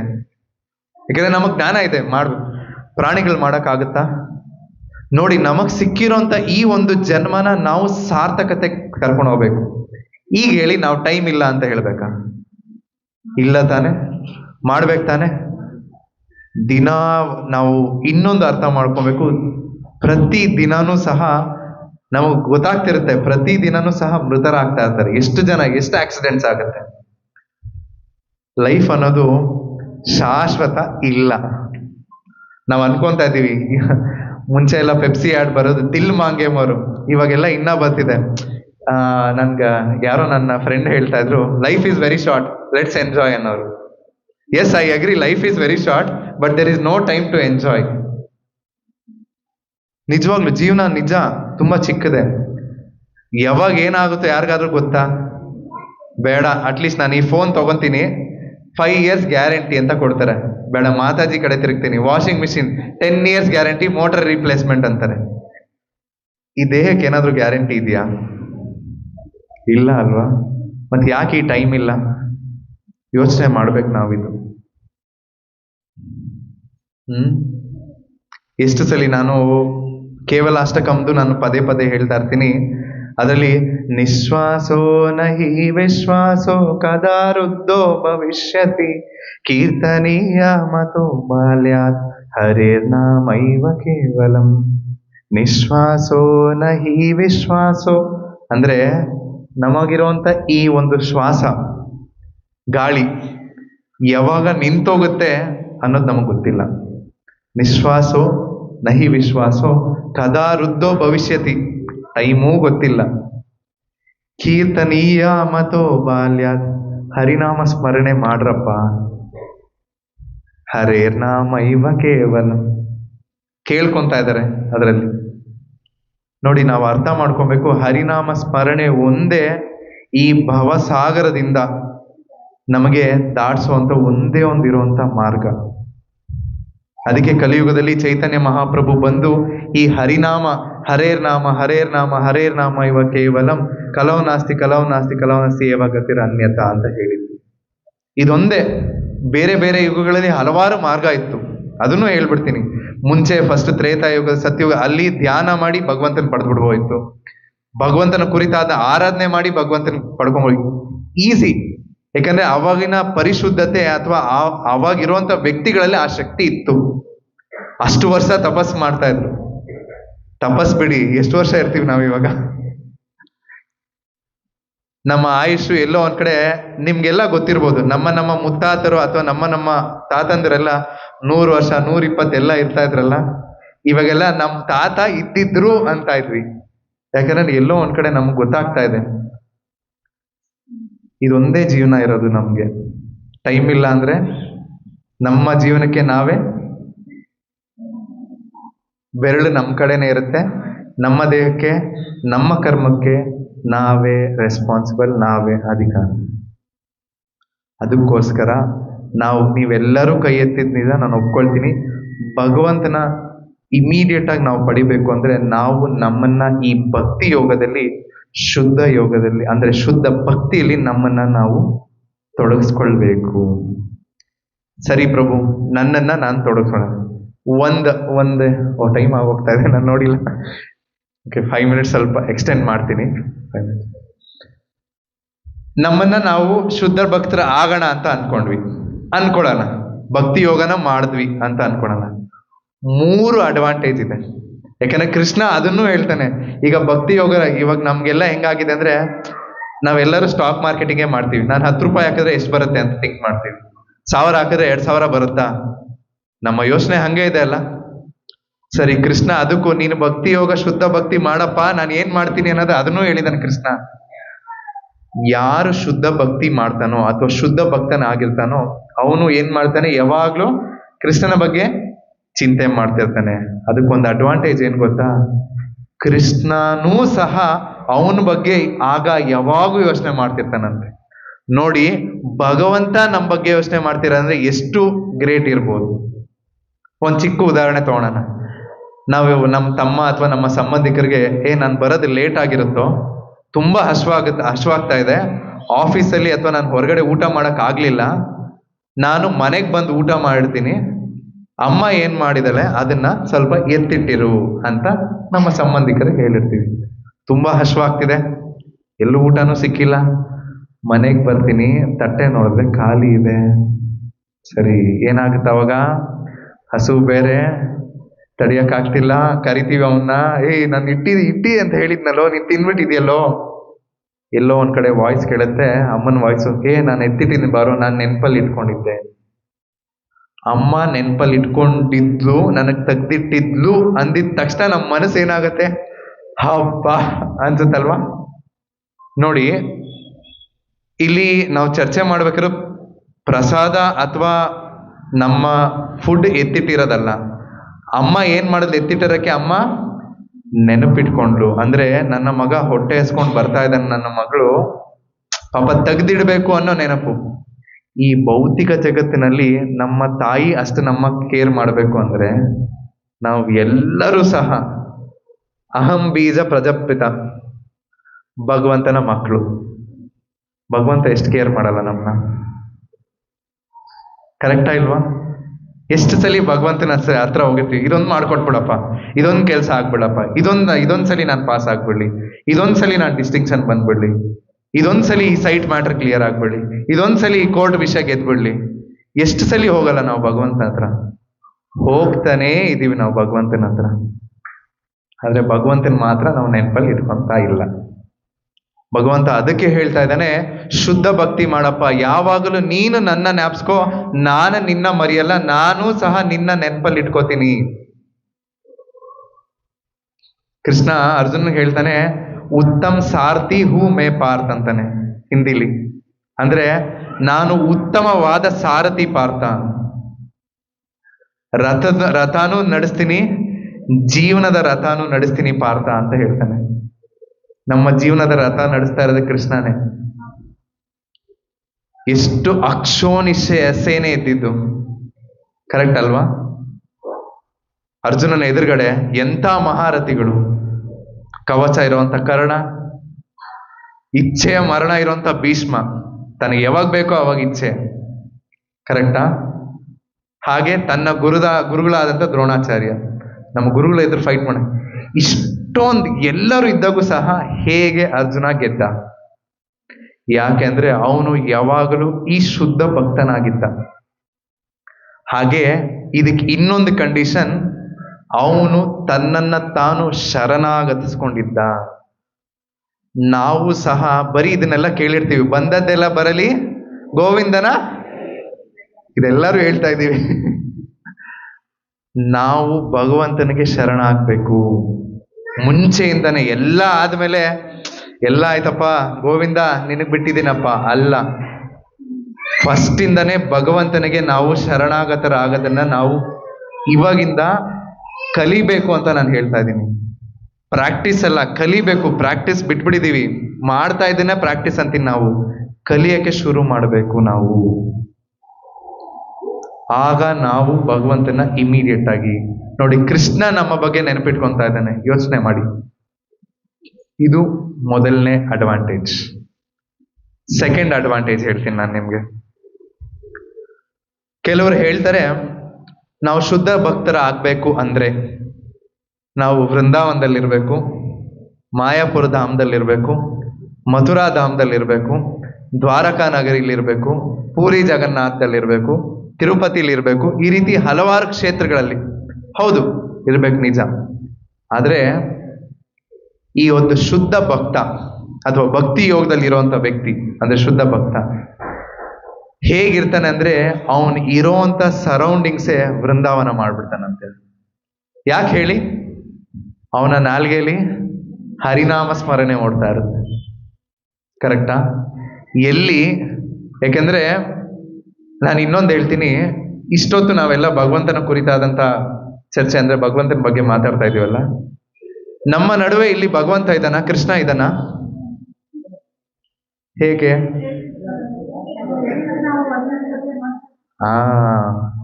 ಶ್ರೀಮದ್ ಭಾಗವತದಲ್ಲಿ ಹೇಳ್ತಾರೆ, ಯತ್ರ ಗಾಯಂತಿ ಮದ್ಭಕ್ತ ತತ್ತ ತಿಷ್ಠಾಮಿ ನಾರದ. ಅಂದ್ರೆ ಕೃಷ್ಣ ಹೇಳ್ತಾ ಇದ್ದಾನೆ ನಾರದನಿಗೆ, ನಾನು ಯೋಗ ತಪಸ್ಸು ಕೂತಿರುವಂತ ಯೋಗಿಗಳ ಹೃದಯದಲ್ಲಾಗ್ಲಿ, ಅಂದ್ರೆ ಪರ್ವತದಲ್ಲಿ ಕೂತಿರುವಂತ ವ್ಯಕ್ತಿಗಳಲ್ಲಾಗ್ಲಿ, ಅಥವಾ ಬೇರೆ ಎಲ್ಲೇ ತಪಸ್ಸು ಮಾಡ್ತಿರೋಂಥ ಯೋಗಿಗಳ ಹೃದಯದಲ್ಲಿ ಆಗ್ಲಿ ನಾನೆಲ್ಲೂ ಇರಲ್ಲ. ಎಲ್ಲಿ ನನ್ನ ಭಕ್ತ ನನ್ನ ಬಗ್ಗೆ ಕುರಿತಾದಂತ ಜ್ಞಾನದ ಬಗ್ಗೆ ಶ್ರವಣ ಮಾಡ್ತಿರ್ತಾನೋ, ಅಥವಾ ನನ್ನ ಬಗ್ಗೆ ಕುರಿತಾದಂತ ಹರಿನಾಮ ಸ್ಮರಣೆ ಅಂದ್ರೆ ಚಾಂಟಿಂಗ್ ಮಾಡ್ತಾ ಇರ್ತಾನೋ, ಅಲ್ಲಿ ನಾನಿರ್ತೀನಿ ಅಂತ ನಾರದನಿಗೆ ಅಫಿಷಿಯಲ್ ಆಗಿ ಭಗವಂತ ಹೇಳ್ತಾ ಇರೋದು. ಅಂದ್ರೆ ಇಲ್ಲಿ ಭಗವಂತ ಇದ್ದಾನೆ 100%, ಬೇಡ 500% ಇಲ್ಲಿದ್ದಾನೆ ಭಗವಂತ. ಭಾಗವತದಲ್ಲಿ ಹೇಳ್ಬಿಟ್ಟಿದ್ದಾನೆ ಭಗವಂತ. ನೋಡಿ, ಇಷ್ಟೊತ್ತು ನಾವು ಭಗವಂತನ ಬಗ್ಗೆ ಶ್ರವಣ ಮಾಡ್ತಾ ಇದ್ವಿ, ನಮ್ಮ ಆಲೋಚನೆ ಎಲ್ಲಾನ ಹೋಯ್ತಾ? ಇಲ್ಲ ನೋಡಿ, ಯಾಕಂದ್ರೆ ಭಗವಂತ ಇಲ್ಲಿದ್ದಾನೆ. ಸೊ ಎರಡನೇ ಅಡ್ವಾಂಟೇಜ್ ಅಂದ್ರೆ ನಾವು ಈ ಶುದ್ಧ ಭಕ್ತಿಯಲ್ಲಿ ನಮ್ಮನ್ನ ನಾವು ತೊಡಗಿಸ್ಕೊಂಡಾಗ ನಮ್ಮ ಸುತ್ತನೂ ಸಹ ಬೃಂದಾವನ ಆಗೋಗುತ್ತೆ. ಯಾಕಂದ್ರೆ ಅದ್ವೈತ ಮಹಾಪ್ರಭುಗಳು, ಚೈತನ್ಯ ಮಹಾಪ್ರಭು ಹೇಳ್ತಾರೆ, ಪ್ರಭು ನೀವೆಲ್ಲಿರ್ತೀರೋ ಅಲ್ಲಿ ವೃಂದಾವನ ಆಗುತ್ತೆ ಅಂತ. ಚೈತನ್ಯ ಮಹಾಪ್ರಭುಗಳು ಇಷ್ಟೇ ಹೇಳಿದ್ದು, ಹರಿನಾಮ ಸಂಕೀರ್ತನೆ ಎಲ್ಲಾ ಕಡೆ ಆಗಲಿ, ನಾವು ಹರಿನಾಮ ಸ್ಮರಣೆ ಮಾಡೋಣ, ಹರೇ ಕೃಷ್ಣ ಮಹಾಮಂತ್ರ ಮಾಡೋಣ, ಎಲ್ಲಾ ಕಡೆ ವೃಂದಾವನ ಆಗುತ್ತೆ. ಯಾಕಂದ್ರೆ ಪ್ರತಿಯೊಬ್ರು ಸಹ ಹರೇ ಕೃಷ್ಣ ಮಹಾಮಂತ್ರ ಕೇಳಿ ಕೇಳಿ ಪರಿಶುದ್ಧರಾಗ್ತಾರೆ. ಅವರು ಹರೇ ಕೃಷ್ಣ ಮಹಾಮಂತ್ರ ಆಡ್ತಾರೆ, ಸಂಗಡಿಗರು ಆಗ್ತಾರೆ, ಭಕ್ತರಾಗ್ತಾರೆ. ಅಂಡ್ ಈ ಭಕ್ತಿ ಸೇವೆಯಲ್ಲಿ ತೊಡ್ಕೊಂಡು ಹೋದಾಗ ಪರಿಶುದ್ಧತೆ ಜೊತೆ ಭಕ್ತಿ ಯೋಗದ ಮಾರ್ಗಕ್ಕೆ ನಾವು ಬರ್ತಾ ಇರ್ತೀವಿ. ಇದು ಸೆಕೆಂಡ್ ಅಡ್ವಾಂಟೇಜ್. ನೀವು ಪರಿಶುದ್ಧರ ಆಗದಲ್ದೆ ಏನ್ ಮಾಡ್ತಿದ್ರಾ? ಪರಿಶುದ್ಧ. ಇನ್ನೇನ್ ಬೇಕಪ್ಪ? ಇದು ಎರಡನೇ ಅಡ್ವಾಂಟೇಜ್. ಮೂರನೇ ಅಡ್ವಾಂಟೇಜ್ ಹೇಳ್ತೀನಿ ಈಗ. ಸೊ ನಾನೇನೋ ಹೇಳ್ಬಿಟ್ಟೆ, ಕೃಷ್ಣನ್ನ ಪಡೆಯೋದು ಇದೇ ಜನ್ಮದಲ್ಲಿ ಆಗತ್ತೆ, ಈ ಶ್ಲೋಕದಲ್ಲಿ ಕೃಷ್ಣ ಪ್ರಾಮಿಸ್ ಮಾಡಿದಾನೆ ಅಂತ. ಬಟ್ ಇಲ್ಲಿಂದ ನಾವು ಎಲ್ಲಾನ ಹೋಗ್ಬೇಕು ಅಂದಾಗ ನಾವು ತಯಾರಿ ಮಾಡ್ಕೊಂತೀವಲ್ಲ, ಒಂದು ಜಾಗದಿಂದ ಒಂದು ಕಾರ್ ಬುಕ್ ಮಾಡೋದು, ಲಗೇಜ್ ಪ್ಯಾಕ್ ಮಾಡೋದು, ಪ್ರಸಾದ ಪ್ಯಾಕ್ ಮಾಡ್ಕೊಳೋದು, ಬಟ್ಟೆ ಪ್ಯಾಕ್ ಮಾಡ್ಕೊಳೋದು. ಹಾಗೆ ನಮ್ಮ ಪ್ರಯಾಣ ಬಂದು ಗೋಲೋಕಕ್ಕೆ, ಅಂದ್ರೆ ಕೃಷ್ಣನ್ನ ಮೀಟ್ ಮಾಡ್ಬೇಕು ಅಂದ್ರೆ ಎಲ್ಲಿ ಹೋಗ್ಬೇಕು? ಗೋಲೋಕಕ್ಕೆ ಹೋಗ್ಬೇಕು. ತಿಮ್ಮಪ್ಪ ಎಲ್ಲ ವೈಕುಂಠದಲ್ಲಿ ಇದಾರಲ್ಲ, ಅಲ್ಲಿಗೆ ಹೋಗ್ಬೇಕು. ಸೊ ಶುದ್ಧ ಭಕ್ತಿ ಮಾಡ್ಬೇಕು, ಆದ್ರೆ ನಮಗ ಅಲ್ಲಿ ಹೋಗುವಷ್ಟು ಶಕ್ತಿ ಈಗೇನ್ ಇವಾಗ ಸಿದ್ಧತೆ ಮಾಡ್ಕೊಂಡವಲ್ಲ ಅದೆಲ್ಲ ನಮಗಿದೆಯಾ? ಇಲ್ವಲ್ಲ. ಸೊ ಕೃಷ್ಣ ಅದಕ್ಕೂ ಒಂದು ಅಡ್ವಾಂಟೇಜ್ ಕೊಡ್ತಾನೆ. ಭಗವದ್ಗೀತೆ 10ನೇ ಅಧ್ಯಾಯ 10ನೇ ಚಾಪ್ಟರ್ ಅಲ್ಲಿ ದದಾಮಿ ಬುದ್ಧಿ ಯೋಗಂತಂ ಅಂತ ಇದೆ. ಕೃಷ್ಣ ಹೇಳ್ತಾ ಇದ್ದಾನೆ, ನೀನು ಶುದ್ಧ ಭಕ್ತಿ ಮಾಡು ಅರ್ಜುನ. ಅರ್ಜುನ ಅಂದ್ರೆ ನಾವು, ನೀವೆಲ್ಲ ಮಾಡಿ, ನಾನು ನಿಮಗೆ ನನ್ನ ಹತ್ರ ಬರೋ ಅಂತ ಬುದ್ಧಿ ನಿಮಗ್ ಕೊಡ್ತೀನಿ ನಾನು. ನಮ್ಮ ಈ ಭೌತಿಕ ಬುದ್ಧಿಯಿಂದ ಗೋಲೋಕ ಅಥವಾ ವೈಕುಂಠ ಹೋಗೋಷ್ಟು ಯೋಗ್ಯತೆ ನಮಗ್ ಇಲ್ಲ. ಯಾಕಂದ್ರೆ ನಾವು ಕ್ವಾಲಿಫೈಡ್ ಅಲ್ಲ. ನಾವು ಶುದ್ಧರಾಗಿದ್ದೀವ? ಇಲ್ಲ. ನಮ್ಮ ಮನಸ್ಸಲ್ಲಿ ಕಲ್ಮಶ ಇದ್ದೇ ಇದೆ. ಶುದ್ಧರ ಆಗಿಲ್ಲ, ಬಟ್ ಶುದ್ಧರಾಗೋಕೆ ಪ್ರಯತ್ನ ಮಾಡ್ತಾ ಇದ್ದೀವಿ. ಸೊ ಇನ್ನ ನಾವು ಫುಲ್ ಆಗಿಲ್ಲ. ಸೊ ನಮಗೆ ನಮ್ಮ ಬರ್ತ್ಡೇ ಅಷ್ಟೇ ಗೊತ್ತು, ಡೆತ್ ಡೇ ಯಾರಿಗೂ ಗೊತ್ತಿರಲ್ಲ. ಸೊ ಈ ಒಂದು ಹಾದಿಲಿ ನಾವು ಶುದ್ಧರಾಗಬೇಕು ಅನ್ನೋ ಜರ್ನಿ ಏನೋ ಮಾಡಿದೀವಿ, ಯಾವಾಗ ಆಗ್ತೀವಿ ಅನ್ನೋದು ಗೊತ್ತಿಲ್ಲ. ಆದ್ರೆ ಈ ಹರೇ ಕೃಷ್ಣ ಮಹಾಮಂತ್ರದಿಂದ ನಮಗೆ Krishna he will give intelligence, ಬುದ್ಧಿ ಕೊಡ್ತಾನೆ ಕೃಷ್ಣ ಹತ್ರ ಹೋಗುವಂಥದ್ದು. ಇದು ಸ್ವತಃ ಕೃಷ್ಣನೇ ಅರ್ಜುನನ್ಗೆ ಹೇಳ್ತಾ ಇರೋದು. ಅಂದ್ರೆ Krishna again he is giving promise, ನಾನ್ ನಿನಗ್ ಮಾಡೇ ಮಾಡ್ತೀನಪ್ಪ, ನೀನ್ ನನ್ನ ಹತ್ರ ಬರ್ಬೇಕಾ, ನಾನ್ ನಿನಗೆ ಬುದ್ಧಿ ಕೊಡ್ತೀನಿ ಅರ್ಜುನ. ಕೃಷ್ಣ ಹೇಳ್ತಾ ಇದ್ದಾನೆ ಈ ತರ. ಇದು ಮೂರನೇ ಅಡ್ವಾಂಟೇಜ್ ನೋಡಿ. ಜಸ್ಟ್ ನಾವು ಮಾಡಿದಿಷ್ಟೇ, ಯಾವಾಗಲೂ, ಪ್ರತಿನಿತ್ಯ, ಎವ್ರಿ ಡೇ, ಇಷ್ಟೇ ಮಾಡಿದ್ ನಾವು. ಇಷ್ಟಕ್ಕೆ ನಾವು ನಾವು ಯಾವಾಗ್ಲೂ ಮಾಡೋಕ್ಕೂ ಆಗಲ್ಲ ಅಂತ ಹೇಳಲ್ಲ, ಪ್ರಯತ್ನ ಮಾಡ್ಬೇಕು ನಾವು. ಸರಿ, ಯಾವಾಗ್ಲೂ ಬೇಡ, ಪ್ರತಿನಿತ್ಯ, ಅಟ್ಲೀಸ್ಟ್ ಪ್ರತಿನಿತ್ಯ ಇಷ್ಟು ಟೈಮ್ ಅಂತ ನಾವು ಕೆಲಸಕ್ಕೆ ತೆಗೆದಿಡೋ ಹಂಗೆ ಭಗವಂತನಿಗೆ ಇಷ್ಟು ಟೈಮ್ ಅಂತ ತೆಗ್ದಿಡ್ತಾ ಇದೀವ ನಾವು ಪ್ರಶ್ನೆ ಮಾಡ್ಕೊಳ್ಬೇಕು ನಾವು. ಇದೆಲ್ಲ ನಾವು ನಮ್ಮ ಹಿಂದಿನ, ನಮ್ಮ ತಂದೆ ತಾಯಿ, ನಮ್ಮ ತಾತಂದಿರು, ನಮ್ಮ ಮುತ್ತಾತಂದಿರು ಹೋದಾಗ ಬೆಳಗ್ಗೆ ಎದ್ದು ಮೊದಲ ಕೆಲಸ ಮಾಡ್ತಿದ್ದು ಸ್ನಾನ ಮಾಡಿಕೊಂಡು ಪೂಜೆ ಮಾಡ್ತಾ ಇದ್ರು. ಸ್ವಲ್ಪ ಇನ್ನ ರೀಸೆಂಟ್ ಹೇಳ್ತಾ ಇದೀನಿ, ಇನ್ನ 1980s ಹೇಳ್ತಾ ಇದ್ದೀನಿ ನಾನು. ಬೆಳಿಗ್ಗೆ ಎದ್ದು ಮೊದಲು ಪೂಜೆ ಮಾಡ್ತಾ ಇದ್ರು. ಇವಾಗ ಬೆಳಿಗ್ಗೆ ಎದ್ದಿದ ತಕ್ಷಣ ಇದು ವಾಟ್ಸ್ಆಪ್ ಮೆಸೇಜ್ ಬಂತು, ಅಯ್ಯೋ ಮೇಲ್ ಬಂದಿದೆ ಅಲ್ಲ ಅಲ್ವಾ. ಇವತ್ತೆಲ್ಲೋ ಒಂದ್ ಕಡೆ ಜಾಸ್ತಿ ಈ ಫಿಂಗರ್ ಯೂಸ್ ಮಾಡ್ತಾ ಇದೀವಲ್ಲ ಎಲ್ಲ ನಾವು, ಸ್ವಲ್ಪ ಎಲ್ಲ ಶಾರ್ಟ್ಸು, ರೀಲ್ಸು, ಇವೆಲ್ಲ. ಟೆಲಿಫೋನ್ ಎಲ್ಲೋ ಇತ್ತು, ಈಗ ಫೋನು ತಲ್ದಿಮ್ ಪಕ್ಕ ಅಲ್ಲ, ತಲ್ದಿಮ್ ಕೆಳಗೆ ಇರುತ್ತೆ. ಕರೆಕ್ಟ್ ಅಲ್ವಾ? ಎಲ್ಲೋ ಒಂದ್ ಕಡೆ ಎದ್ದಿದ ತಕ್ಷಣ ಮುಂಚೆ ಭಗವಂತನ್ ನೋಡಪ್ಪ ಅಂತ ನಮ್ಮ ತಂದೆ ತಾಯಿ ಹೇಳ್ಕೊಡೋದು, ದೇವ್ರ ಮನೆಗೆ ಹೋಗಿ ದೇವ್ರ ಫೋಟೋ ನೋಡು ಅಂತ. ಇವಾಗ ಎದ್ದಿದ ತಕ್ಷಣ ಮೊಬೈಲ್ ನೋಡ್ತಾ ಇದೀವಿ. ಎಲ್ಲಿ ಹೋಗ್ತಾ ಇದೆ ನಮ್ಮ ಸನಾತನ ಧರ್ಮ? ಎಲ್ಲಿ ಹೋಗ್ತಾ ಇದೀವಿ ನಾವು? ಇವಾಗ ಬಿಡಿ, ಮುಂಚೆ ಹೋಗ್ತಾ ಹೋಗ್ತಾ, ನೆಕ್ಸ್ಟ್ ನಾಳೆ ಹೋಗ್ತಾ ಹೋಗ್ತಾ ದೇವಸ್ಥಾನ ಇವಾಗ ಖಾಲಿ ಆಗ್ತಾ ಇದೆ. ಎಲ್ಲ ಎಲ್ಲಿರ್ತಾರೆ? ತುಂಬಾ ಚೆನ್ನಾಗಿದೆ ಮಾಲು, ತುಂಬಾ ಚೆನ್ನಾಗಿರೋ ಜೈಲು. ಹೌದು, ಎಲ್ಲರಿಗೂ ಗೊತ್ತಾಗ್ತಿಲ್ಲ ಅಂದ್ರೆ, ಎ ಕ್ಲಾಸ್ ಜೈಲು. ನಮಗ್ ಗೊತ್ತಾಗ್ತಿಲ್ಲ, ನಾವ್ ಏನ್ ಮಾಡ್ಕೊಂತಿದೀವಿ ಅನ್ನೋದೇ ನಮಗ್ ಗೊತ್ತಾಗ್ತಿಲ್ಲ. ಓಡ್ತಾ ಇದೀವಿ. ಇವಾಗ ಇರೋದು ಸಹ ಚೆನ್ನಾಗಿರೋ ಜೈಲು. ನೆಕ್ಸ್ಟ್ ಪ್ರಮೋಷನ್ ಸಿಗೋದು ಇನ್ನೊಂದು ಭೌತಿಕ ಜಗತ್, ಅದು ಇನ್ನೂ ಚೆನ್ನಾಗಿರೋ ಜೈಲು, ಫಸ್ಟ್ ಕ್ಲಾಸ್. ಯಾಕಂದ್ರೆ ಹೋಗ್ತಾ ಹೋಗ್ತಾ ಕಲಿಯುಗ ಹೆಂಗಾಗತ್ತೆ ಅಂದ್ರೆ ಭಗವಂತನ ಕುರಿತಾದ ಜ್ಞಾನ ತಿಳ್ಕೊಳ್ಳೋದು ಇರಲ್ಲ ಕಲಿಯುಗ. ಇವಾಗ ಆಲ್ರೆಡಿ ನೋಡ್ತಾ ಇದೀವಿ ಹೇಗೆ ನಡೀತಾ ಇದೆ ಸಮಾಜ ಅನ್ನೋದು. ಭಕ್ತಿ ಅನ್ನೋದು ಬಿಡಿ, ನಾನು ಅದನ್ನೇ ಹೇಳ್ತಾ ಇದ್ದೀನಿ, ದೇವಸ್ಥಾನಕ್ಕೆ ಬರೋರೇ ಕಮ್ಮಿ ಆಗ್ತಾ ಇದ್ದಾರೆ. ಯಾವಾಗ ಬರ್ತಾ ಇದೆ ದೇವಸ್ಥಾನಕ್ಕೆ? ಹಬ್ಬ ಹರಿದಿನಗಳಿದ್ದಾಗ, ಪ್ರಸಾದ ಇದ್ದಾಗ, ಕರೆಕ್ಟ್ ಅಲ್ವಾ? ಅಂಡ್ ಯಾವ್ದಾದ್ರು ಒಂದು ಹೋಮ ಹವನ ಮಾಡಿಸಿದಾಗ ದೇವ್ರು ಬೇಕು ಅಂತ ಬರ್ತಾ ಇದ್ದಾರೆ. ಎಷ್ಟು ಮಾತ್ರ ಸರಿ? ಯೋಚನೆ ಮಾಡ್ಬೇಕಲ್ವಾ ನಾವೆಲ್ಲ. ಅದಕ್ಕೋಸ್ಕರ ನಮಗೆ ಟೈಮ್ ಇಲ್ಲ ಅಂತ ನಾನು ಹೇಳ್ತಾ ಇದ್ದೀನಿ. We don't have time. ನಾನು ಎಲ್ಲರಲ್ಲೂ ಹೇಳೋದಿಷ್ಟೇ, ಪ್ರತಿಯೊಬ್ಬರೂ ಸಹ ನಿಮ್ಮಲ್ಲಿ, ನಿಮ್ಮ ಜೀವನದಲ್ಲಿ ಹರಿನಾಮ ಸ್ಮರಣೆ ಅಂದ್ರೆ ಹರೇ ಕೃಷ್ಣ ಮಹಾಮಂತ್ರ, ಕಲಿಯುಗದಲ್ಲಿ ಕೊಟ್ಟಿರುವಂತ ಧರ್ಮ ಹರೇ ಕೃಷ್ಣ ಮಹಾಮಂತ್ರ ಜಪ 1 ಮಾಲೆ ಆದ್ರೂ ಮಾಡ್ರಪ್ಪ.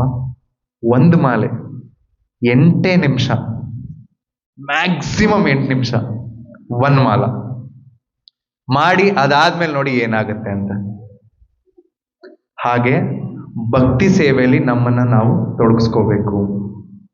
ಯಾಕಂದ್ರೆ ಈ ಜಪ ಮಾಡ್ತಾ ನಾನು ಹೇಳಿದ್ನಲ್ಲ, ನೀವು ಈ ಭಕ್ತಿ ಸೇವೆ, ಈ ಜಪ ಮಾಡ್ತಾ ಸತ್ಸಂಗಕ್ಕೆ ಬಂದ್ರಿ, ಕರೆಕ್ಟಾ? ನೀವು ಭಕ್ತರ ಜೊತೆ ಇದ್ರಿ. ಅಂಡ್ ಭಕ್ತರ ಜೊತೆ ಇದ್ದಾಗ ಏನಾಗುತ್ತೆ? ಚಾಂಟಿಂಗ್ ನಡೀತಾ ಇದೆ, ಭಕ್ತರ ಅಸೋಸಿಯೇಷನ್ ಇದ್ದೀರಾ, ಪರಿಶುದ್ಧ ಅಂತ ಮಾರ್ಗ ಹೋಗ್ತಾ ಇದ್ದೀರಾ. ಹಾಗೆ ಈ ಶುದ್ಧ ಭಕ್ತಿ ಲೈನ್ಗೂ ಬರ್ತಾ ಇರ್ತೀರಾ, ನಿಮಗೆ ಗೊತ್ತಾಗಲ್ಲ. ಸೊ ಈ 3 ಅಡ್ವಾಂಟೇಜ್ ಹೇಳಿ ನಾನು ಇದನ್ನ ಹೇಳಿದೆ. ನೆಕ್ಸ್ಟ್ ಇದಾದ್ಮೇಲೆ ಏನಾಗುತ್ತೆ ಅಂತ ಹೇಳ್ತೀನಿ ನೋಡಿ. ಈಗ ನಾವು ಈ ಭಕ್ತಿ ಯೋಗ ಮಾಡಿದ್ವಿ, ಶುದ್ಧ ಭಕ್ತರು ಆಗೋಗ್ಬಿಟ್ವಿ ಅನ್ಕೊಳೋಣ. ಆಗಕ್ಕೆ ನಾವಿನ್ನ ಕ್ವಾಲಿಫೈ ಆಗ್ಬೇಕು. ಒಂದು ಪಕ್ಷ ಆದ್ವಿ ಪ್ರಭುಗಳೇ, ಹಂಗೋ ಹೆಂಗೋ ಮಾಡಿ ಪ್ರಭುಗಳು ಒಂದು ಕ್ವಾಲಿಫಿಕೇಶನ್ ಹೇಳಿದ್ರು. ನಮ್ಮ 45ರಿಂದ 60 ವರ್ಷ ಅಥವಾ ಬೇಡ 15 ವರ್ಷ ನಾವು ಕಂಟಿನ್ಯೂಸ್ ಆಗಿ ಭಕ್ತಿ ಸೇವೆಯಲ್ಲಿ ತೊಡಗಿದ್ರೆ ನಾವು ಭಕ್ತಿಯನ್ನ ಅಂದ್ರೆ ಭಗವಂತನ ಪಡ್ಕೋಬಹುದು ಅಂತ ಹೋದ್ ಶನಿವಾರ ಹೇಳಿದ್ರು. ಸರಿನಾ? ಹಂಗ್ ಮಾಡಿದ್ವಿ ಅನ್ಕೊಂಡು ಇಟ್ಕೊಳೋಣ. ಏನ್ ಅಡ್ವಾಂಟೇಜ್? ಆ ಶ್ಲೋಕ ನೆಕ್ಸ್ಟ್ ಶ್ಲೋಕ ಹೇಳ್ತೀನಿ. ಇನ್ನೊಂದ್ಸಲಿ ಹೇಳಿ ನನ್ನ ಜೊತೆ. ಮಾಮುಪೇತ್ಯ ಪುನರ್ಜನ್ಮ. 8 ಗಂಟೆ ಆಗ್ತಿದೆ, ಪ್ರಸಾದ ಇದೆ, ಸ್ವಲ್ಪ ಜೋರಾಗಿ ಹೇಳಿ. ಮಾಮುಪೇತ್ಯ ಪುನರ್ಜನ್ಮ ದುಃಖಾಲಯಮ ಶಾಶ್ವತಂ ನಾಪ್ನುವಂತಿ ಮಹಾತ್ಮಾನ ಸಂಸಿದ್ಧಿಂ ಪರಮಂ ಗತಾ. ಈ ತರ ಮಾಡ್ದಂತ ವ್ಯಕ್ತಿನ ಕೃಷ್ಣ ಹೇಳ್ತಾ ಇದ್ದಾನೆ, ಅಂದ್ರೆ ಶುದ್ಧ ಭಕ್ತರ ಆಗುವಂತ ವ್ಯಕ್ತಿನ ಮಹಾತ್ಮ ಅಂತ ಕೃಷ್ಣ ಕರೀತಾ ಇದ್ದಾನೆ. ಅಂತ ಅವನಿಗೆ ಏನ್ ಕೊಡ್ತಾ ಇದ್ದಾನೆ ಅಡ್ವಾಂಟೇಜ್ ಗೊತ್ತಾ? ನೆಕ್ಸ್ಟ್ ಜನ್ಮ, ಭೌತಿಕ ಜನ್ಮಕ್ಕೆ ಟಿಕೆಟ್ ಇಲ್ಲ, ಗ್ಯಾರಂಟಿ. ಮತ್ ಯಾರು ಈ ಶುದ್ಧ ಭಕ್ತಿ, ತಾವು ಭಕ್ತಿ ಯೋಗದಲ್ಲಿ ಸದಾ ತಮ್ಮನ್ನು ತಡಿಸ್ಕೊತಾರೋ, ಇವಾಗ ಆಗ್ತಿಲ್ಲ ನಿಜ, ಒಪ್ಕೋತೀನಿ, ಬಟ್ ಯಾಕೆ ಮಾಡೋಕ್ಕಾಗಲ್ಲ? ಶುರು ಮಾಡ್ಬೋದಲ್ಲ. 15 ವರ್ಷ ಪ್ರಯತ್ನ ಮಾಡೋಣ. ಇವಾಗ 1 ಮಾಲೆ ಆಗ್ತೀನಿ, ಏನು ಮಾಡೋಕ್ಕಾಗ್ತಿಲ್ಲ, 1 ಮಾಲೆ ಶುರು ಮಾಡ್ರಿ, ಇಲ್ವಾ 2 ಮಾಲೆ ಮಾಡ್ರಿ. ಪ್ರತಿ ಶನಿವಾರ ನೀವು ಬರ್ತಾ ಇದ್ರ ನಿಮ್ಮ ಫ್ಯಾಮಿಲಿನ ಕರ್ಕೊಂಬನ್ರಿ, ಶುರು ಮಾಡೋಣ ಅಲ್ವಾ? ಯಾಕೆ ಮಾಡೋಕ್ಕಾಗಲ್ಲ? ಈ ತರ ವ್ಯಕ್ತಿ ಇರೋನ್ಗೆ ಮತ್ತೆ ಈ ಭೌತಿಕ ಜಗತ್ತಿನಲ್ಲಿ ಜನ್ಮ ಇಲ್ಲಂತೆ. ಈ ಭೌತಿಕ ಜನ್ಮದಲ್ಲಿ 4 ಕಷ್ಟ ಇದೆ. ಯಾರೂ ಸಹ ಈ 4 ಕಷ್ಟಕ್ಕೆ ಪರಿಹಾರ ಕೊಡಕ್ ಆಗಲ್ಲ. ಜನ್ಮ, ಮೃತ್ಯು, ಜರ, ವ್ಯಾಧಿ. ನನಗೆ ಆರೋಗ್ಯ ಹಾಳಾಗಿದೆ, ಬೇಡ. ನನಗೆ ಜ್ವರ ಬರಬೇಡ, ಆಗುತ್ತಾ? ನನಗೆ ಹುಷಾರಿಲ್ಲ, ಆಗುತ್ತಾ? ಆಗೋದಿಲ್ಲ. ಸರಿ, ವಯಸ್ಸು, ಡೈ ಹಾಕೋಬಹುದು, ನನಗೆ ಕಪ್ಪು ಕೂದಲೇ ಇರ್ಲಿ, ಆಗುತ್ತಾ? ಆಗಲ್ಲ. ಮೃತ್ಯು, ನನಗೆ ಮೃತ್ಯು ಬೇಡ, ಇವತ್ತು ಬೇಡ, ನಾಳೆ ಬರ್ಲಿ, ಆಗುತ್ತಾ? ಆಗಲ್ಲ. ಜನ್ಮ ಯಾಕೆ ಕಷ್ಟ? ಯಾಕಂದ್ರೆ ಆ ಒಂದು ಆತ್ಮ ತಾಯಿಯ ಗರ್ಭದಲ್ಲಿ 9 ತಿಂಗಳು ಇಕ್ಕಟ್ಟಿನಲ್ಲಿ ತನ್ನ ದೇಹದಲ್ಲಿ ಕೂತ್ಕೊಂಡಿರುತ್ತೆ. ನೋಡಿ, ಇಷ್ಟು ಬೇಡವೇ ಬೇಡ. ಕೃಷ್ಣ ಡೈರೆಕ್ಟ್ ಆಗಿ ಅಶ್ಯೂರೆನ್ಸ್ ಕೊಡ್ತಾ ಇದ್ದಾನೆ, ಈ ಜನ್ಮದಲ್ಲಿ ನೀನು ಶುದ್ಧ ಭಕ್ತಿ ಯೋಗದಲ್ಲಿ ನಿನ್ನ ತೊಡಗಿಸ್ಕೊಂಬಿಡಪ್ಪ, ಮುಂದಿನ ಜನ್ಮ ನೀನು ಭೌತಿಕ ಜಗತ್ತಿಗಿಲ್ಲ, ನೀವು ಎಲ್ಲರೂ ಸಹ ವೈಕುಂಠದಲ್ಲಿ, ಗೋಲೋಕದಲ್ಲಿ ಇರ್ಬೋದು. ಅಷ್ಟೇ, ಡೈರೆಕ್ಟ್ ಟಿಕೆಟ್. ಇನ್ನೇನ್ ಬೇಕು? ಕಷ್ಟ ಬೇಕಪ್ಪ ಇದೆಲ್ಲ ನಮ್ಗೆ ಭೌತಿಕ ಜಗತ್ತಿನಲ್ಲಿ? ಎಷ್ಟು ಕಷ್ಟ ಪಡ್ತಾ ಇದೀವಿ, ಹಂಗೋ ಹಿಂಗೋ ಭಗವಂತ ಕಾಪಾಡ್ತಾ ಇದ್ದಾನೆ. ಭಗವಂತ ಕೈ ಬಿಟ್ರೆ ಗೋವಿಂದ. ಇದೇ ಇವತ್ತು ನಾನು ಚರ್ಚೆ ಮಾಡ್ಬೇಕಾಗಿದ್ದು. ಶುದ್ಧ ಭಕ್ತಿ ಯೋಗ ಮಾಡಿದ್ರೆ ಡೈರೆಕ್ಟ್ ಆಗಿ ಕೃಷ್ಣನ್ ಪಡ್ಕೊಬಹುದು. ಅದಕ್ಕೆ ಕ್ವಾಲಿಫಿಕೇಶನ್ ಯಾವಾಗಲೂ ಪ್ರತಿನಿತ್ಯ, ಹಾಗೆ ಎವ್ರಿ ಡೇ. ಈ 3 ಕ್ವಾಲಿಫಿಕೇಶನ್ ಮಾಡಿದಾಗ ನೀವೆಲ್ಲರೂ ಸಹ ಶುದ್ಧರ ಭಕ್ತರಾಗ್ಬೋದು. ಅಂಥವ್ರಿಗೆ ಕೃಷ್ಣ ಸಿಗ್ತಾನೆ, ಅಂಡ್ ಅವರಿಗೆ ಕೃಷ್ಣ ದದಾಮಿ ಬುದ್ಧಿಯೋಗ ಅಂತ ಬುದ್ಧಿ ಕೊಡ್ತಾನೆ, ಪ್ಲಸ್ ಅವ್ರ ಬಗ್ಗೆ ಕೃಷ್ಣ ಸದಾ ಯೋಚನೆ ಮಾಡ್ತಾನೆ. Major advantage. ಇನ್ನೊಂದು 5 ನಿಮಿಷ ತಗೊಂತೀನಿ, ಯಾಕಂದ್ರೆ ಇಷ್ಟೆಲ್ಲ ಹೇಳ್ದೆ. ಈ ತರ ಮಾಡಿರೋಂಥ ಯಾರಾದ್ರೂ ಒಬ್ರು ಇದಾರಾ ಪ್ರಭು? ಕರೆಕ್ಟ್ ಅಲ್ವಾ? ಮಾಡಿದಾರ? ನಾನು ಬರೀ ಹೇಳೋದಲ್ಲ, ಯಾರನ್ನೊಬ್ರು ಮಾಡಿರ್ಬೇಕಲ್ವಾ? ಒಂದು ಎಕ್ಸಾಂಪಲ್ ತಗೋಣ, ಒಂದು ಕತೆ ಹೇಳಿ ನಾನು ಮುಗಿಸ್ತೀನಿ. ಯಾಕಂದ್ರೆ ತುಂಬಾ ಪರಮ ಭಕ್ತರವರು.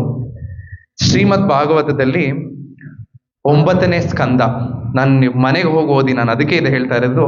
ಶ್ರೀಮದ್ ಭಾಗವತದಲ್ಲಿ 9ನೇ ಸ್ಕಂದ, ಚಾಪ್ಟರ್ 4 ಮತ್ತೆ 5 ಮತ್ತೆ ಹೇಳ್ತೀನಿ. ನಾನು ಬರ್ಕೊಂಬಂದೆ, ಬಿಕಾಸ್ ತುಂಬಾ ಅಂದ್ರೆ ತುಂಬಾ ಇಂಪಾರ್ಟೆಂಟ್.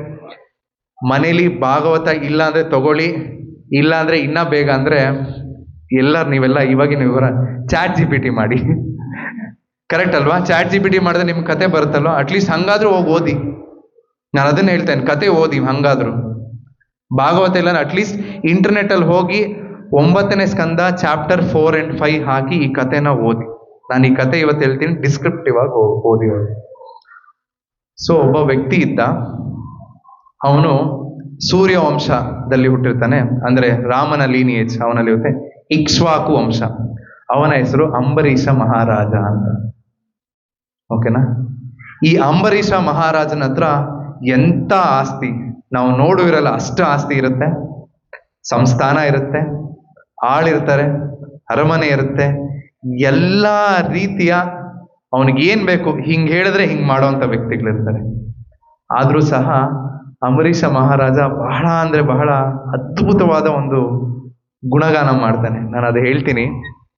ಸವೈ ಮನ ಕೃಷ್ಣ ಪದಾರವಿಂದಯೋ ವಾಚಾಂಸಿ ವೈಕುಂಠ ಗುಣಾನುವರ್ಣನೆ ಕರೋ ಹರೇರ್ಮಂದಿರಮಾರ್ಜನಾದಿಶೌ ಶ್ರುತಿಂ ಚಕರಾಚ್ಯುತ ಸತ್ಕತೋದಯೇ ಮುಕುಂದಲಿಂಗಾಯ ದರ್ಶನೆ ದೃಶೌ ತದ್ಭಕ್ತ್ಯಗಾತ್ರ ಸ್ಪರ್ಶೇಂಗ ಸಂಗಮಂ ಗ್ರಹಣಂ ಚ ತತ್ಪಾದ ಸರೋಜ ಸೌರಭೆ ಶ್ರೀಮತ್ತುಳಸ್ಯಾ ರಸನಂ ತದರ್ಪಿತೆ ಪಾದೌ ಹರಿಕ್ಷೇತ್ರ ಪದಾನುಸರ್ಪಣೆ ಶಿರೋ ಋಷಿಕೇಶ ಪದಾಭಿವಂದನೆ ಕಾಮಂ ಚ ದಾಸ್ಯೇನು ತು ಕಾಮ ಕಾಮ್ಯಯ ಯದೋತ್ತಮ ಶ್ಲೋಕ ಜನಾಶಯಾರತಿ.